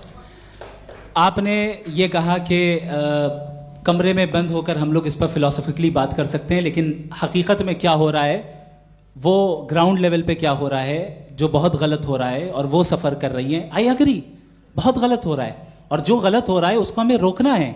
और क्यों रोकना है, वो गलत क्यों है, हमारे पास इसका ऑब्जेक्टिव फाउंडेशन है, इनके पास उसका ऑब्जेक्टिव फाउंडेशन नहीं है। मैं ये कहना चाह रहा हूं कि जहां पे भी जुल्म हो रहा है, जहां पे भी औरत पे जुल्म हो रहा है, या उसकी इज्जत लूटी जा रही है, या उसे तकलीफ पहुंचाई जा रही है, और सिर्फ औरत नहीं, किसी इंसान के ऊपर भी जुल्म हो रहा है, तो उसके खिलाफ खड़ा होना, ये मॉरलिटी हमारे पास गॉड के पास से आई है। वरना जावेद साहब तो कह रहे हैं कि जो है मेजॉरिटी डिसाइड करेगी, तो मेजॉरिटी तो कभी भी बदल सकती है। क्या आप ये थोड़ी सी आपको गलतफहमी है। मैं अगर मेरे जुमले से ये मदनत निकला या मैंने कहा, तो ये जुमला मैं वापस लेता हूँ। ये मेरा मतलब ही नहीं था कि मेजॉरिटी डिसाइड करेंगे। मेजॉरिटी डिसाइड करे तो दुनिया में बड़ी, वैसे आपने कहा था ये जुमला, अच्छा हो सकता है, मैं मान रहा हूँ, बाद में रिकैप कर लेंगे। अरे एक सेकंड, मैं अपनी एक्सप्लेनेशन देता हूँ। मुनासिब बात यह है कि हम सब के सब दिल में जानते हैं कि क्या अच्छा है क्या बुरा है, हमें पता है अच्छी तरह से। जो लोग बुरे काम करते हैं उन्हें भी मालूम अच्छा क्या है। यही तो सवाल था हजरत कि फिर ये मोरालिटी आई कहाँ से? Cross examination. हाँ जी, हाँ। मोरालिटी साथ रहने की डिजायर से आई है, यानी साथ रहकर जो कुछ कह दे, जो कुछ कर दे, वो हो जाएगा? नहीं नहीं, तो आप कायदे से रही कर सकते हैं जब तक लोगों में मोरालिटी हो, वरना क्यास हो जाएगा। ये आपको कैसे पता? जी, हमने देखा ना, जहाँ मोरालिटी का क्यास हो गया, हम देखते हैं। कहाँ पे देख भाई? दुनिया में। आप जो कह रहे हैं, आप कहीं पे अगर गलत हो रहा है तो उसको आप गलत देखिए। आप एपिस्टेमोलॉजी की बात कर रहे हैं, मैं ऑन्टोलॉजी की बात कर रहा हूं। मैं इस बहस के बाद आप दोनों लोगों को चाय पे होस्ट करूंगा, वहां पे क्रॉस एग्जामिनेशन कर लीजिएगा। अभी ऑडियंस का हक मार रहे हैं आप लोग भाई, सर जस्ट लोग हैं आप लोग। और ये भाई ये हाँ, उधर आएंगे, जी सर आएंगे। अच्छा सर, मेरा नाम लईकुर रहमान है और मैं अलीगढ़ मुस्लिम यूनिवर्सिटी का स्टूडेंट हूँ, और जहाँ तक मुझे पता है कि sir you are also product of Aligarh Muslim University. मैं भी उसी चमन का बुलबुल। हाँ सर, तो बहुत खुशी हुई मुझे जान करके कि मैं आपसे मिलूंगा। सवाल सर, मेरा सवाल यह है, सर सैयद अली रहमा का नज़रिया यह था कि खुदा के वजूद को अक़ल के दायरे में रह कर के तलाश करना, न कि पूरी तौर से उसका इनकार कर देना। Sir, how will you define it? नहीं, तो ये तो आप इन्हें बताइए। ये सवाल आपसे खुदा का वजूद साबित कर रहे हैं। नहीं तो सर, आपने इनकार कर रखा है, इस वजह से मेरा क्वेश्चन। उन्होंने यही सर से एक सेकंड, सर सैयद ने यही कहा ना कि अक्ल से आप खुदा के वजूद को साबित नहीं कर सकते, यही कहा ना भाई। वो उन्होंने कहा कर सकते हैं और वो कर दिया गया आज। वो फोन दो। तलाश करना या साबित करना अक्ल से नहीं हो सकता। अरे सवाल तो सुन लीजिए जी। अक्ल से नहीं हो सकता है, यही कहा ना आपने। अक्ल से हो सकता है। अरे वो यही कह रहे हैं भाई, आप बता रहे हो सकता है, वो तो कुछ और। आप अगर सर देखो नौजवान फोन ले लो, वो इतनी कमाल की यूनिवर्सिटी है। अरे भाई दे दो उन्हें जरा, एक मिनट दे दो भाई, मेरी बात सुनो, माइक पे बोलो ताकि जो लाखों लोग देख रहे हैं। माइक दे दो ना। अरे देंगे ना माइक, तुम ठहरो तो। हाँ सर, मेरा सवाल ये था कि सर सैयद अलैहि रहमा का एक नज़रिया था अपना कि खुदा का जो वजूद है उसको अक़ल के दायरे में रह करके तलाश करना है, न कि पूरे तौर से इनकार कर देना है। ये उनका कॉन्सेप्ट था। लेकिन मेरा सवाल ये है कि आप इसको कैसे डिफाइन करते हैं, एक्सप्लेन कैसे करेंगे, मैं आपसे जानना चाहता हूँ, क्योंकि you are the product of Aligarh Muslim University. मुझे अक़ल के दायरे में रख के मैंने बहुत तलाश की, मुझे मिला नहीं। हाँ ये इधर वो चश्मा लगाए जो, हाँ उनको दे दीजिए। जी जी फटाफट पूछिए, बस 5 मिनट है, 5 मिनट में खत्म हो रहा है। हाँ अस्सलाम वालेकुम मुफ्ती साहब। एंड मेरा सवाल जावेद अख्तर साहब से। क्या नाम है आपका? अरे भैया सब मुझे पूछ रहे हो।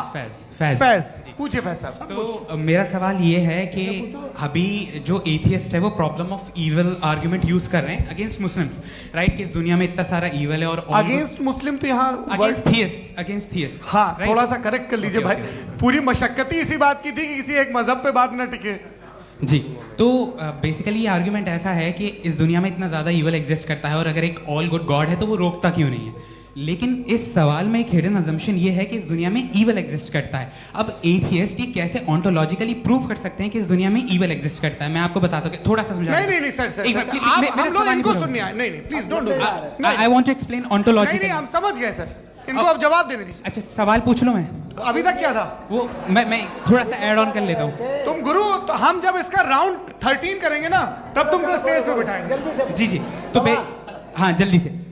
तो देखिए एथियज्म के हिसाब से सब कुछ रैंडमली बन गया है, सब कुछ एटम्स और मॉलिक्यूल्स है। एक पत्थर में और मुझ में सिर्फ इतना फर्क है कि हम लोग एटम्स और मॉलिक्यूल्स का अलग अलग रीअरेंजमेंट है। अब एक पत्थर को कोई इंसान तलवार से 2 टुकड़ों में काटते या मुझे, according to atheism it is same. There is no evil and good according to atheism. जी अच्छा फैज साहब का सवाल ये है कि हाँ कोशिश भी करते तो इससे गलत सवाल नहीं कर पाते। एक लाइफ फॉर्म है और लाइफ फॉर्म में फीलिंग्स हैं, मतलब लाइफ फॉर्म सुनता है, देखता है, टेस्ट कर सकता है, फील कर सकता है। तो उसकी जो ये जो क्वालिटी इस बबल में आ गई हैं तो वो जानवर में भी है, इंसान में भी है। तो जाहिर है कि उसे कोई तकलीफ पहुंचेगी, तो चूंकि उसके पास वो सेंसिटिविटी है तो मैं करेगा। पत्थर में वो सेंसिटिविटी नहीं है। तो ये क्या सवाल हुआ कि अगर पत्थर को काटा तो पत्थर को तकलीफ नहीं होती, तो आपको काटे तो आपको क्यों तकलीफ हो? बैठ जाइए। जी हाँ अगला सवाल। हाँ पूछे जी जावेद अख्तर साहब। अरे भैया सब आप लोग मुफ्ती साहब को छोड़ रहे हैं तो मेरे ही पीछे पड़े हैं क्या? फिर चलो बोलो भाई। You asked how God can exist when children die in Gaza. Huh? You asked how God can exist when children die in Gaza, and you also mentioned the rise of atheism in Europe. But the same events also are leading many atheists and non-believers to turn towards faith. How do you interpret this contradiction, where suffering pushes some away from God, yet brings others closer to belief? आपको एक बात बताऊं, दुनिया perfect तो कहीं भी नहीं है, हर जगह कुछ खामियां हैं। बेटा एक मिनट, मैं आप ही को कहेंगे, देखो वो तो कुछ खामियां, कमज़ोरियां, खराबियां सब जगह है। लेकिन अगर देखोगे ईमानदारी से कि दुनिया सबसे ज़्यादा महज़ब कहाँ है, एक आम शहरी को कहाँ हुकूक हासिल हैं, वो बोल सकता है, अपनी मर्ज़ी से काम कर सकता है, अपनी मर्ज़ी से राय दे सकता है, हुकूमत के ख़िलाफ़ बोल सकता है, बरसरे इक़्तिदार लोगों के बारे में बोल सकता है, सरमायादारों के ख़िलाफ़ बोल सकता है। तो आपको ये स्कैंडिनेवियन कंट्रीज़ में मिलेगा, वेस्टर्न यूरोप में मिलेगा। मैं नहीं कह रहा वो परफेक्ट है, बिल्कुल नहीं, वहाँ बहुत ख़राबियाँ भी हैं, परफेक्ट तो कोई। लेकिन जिन जिन मुल्कों में, लैटिन अमेरिका देखो, गल्फ़ देखो, वहाँ पर आपको ये ज़रूर है कि रेप नहीं होते होंगे।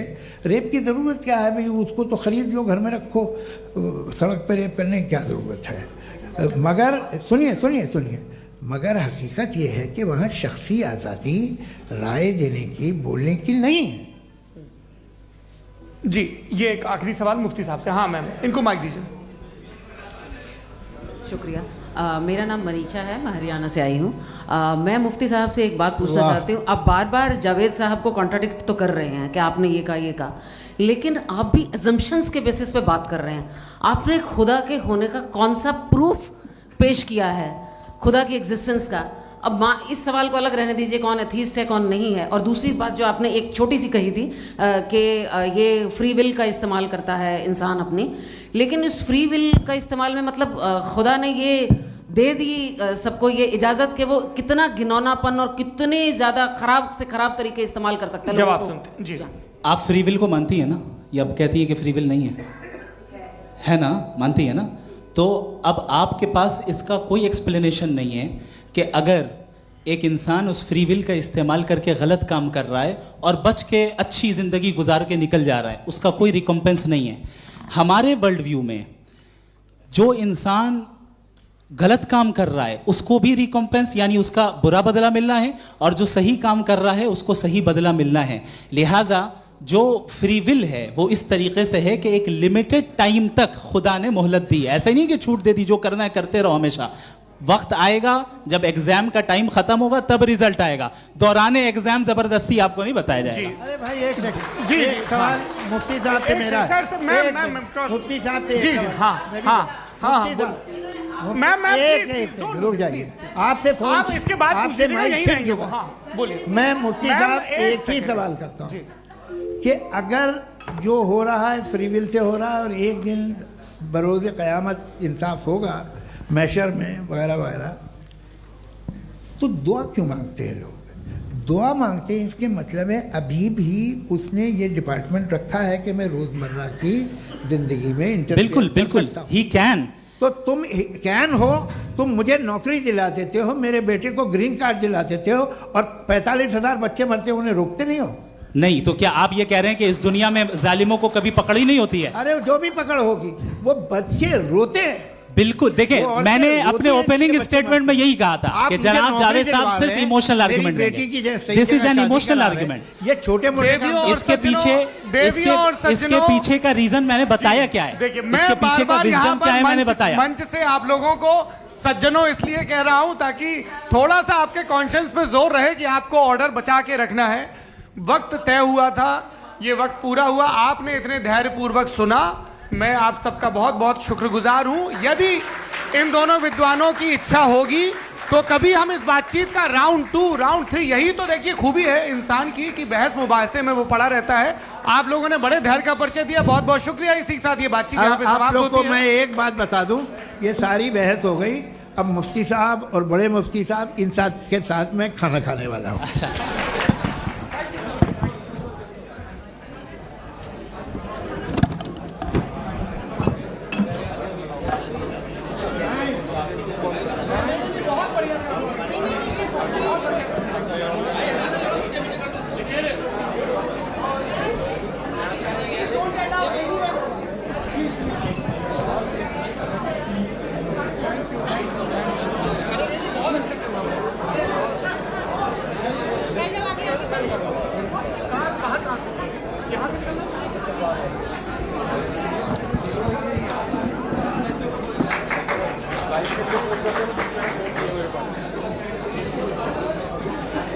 अब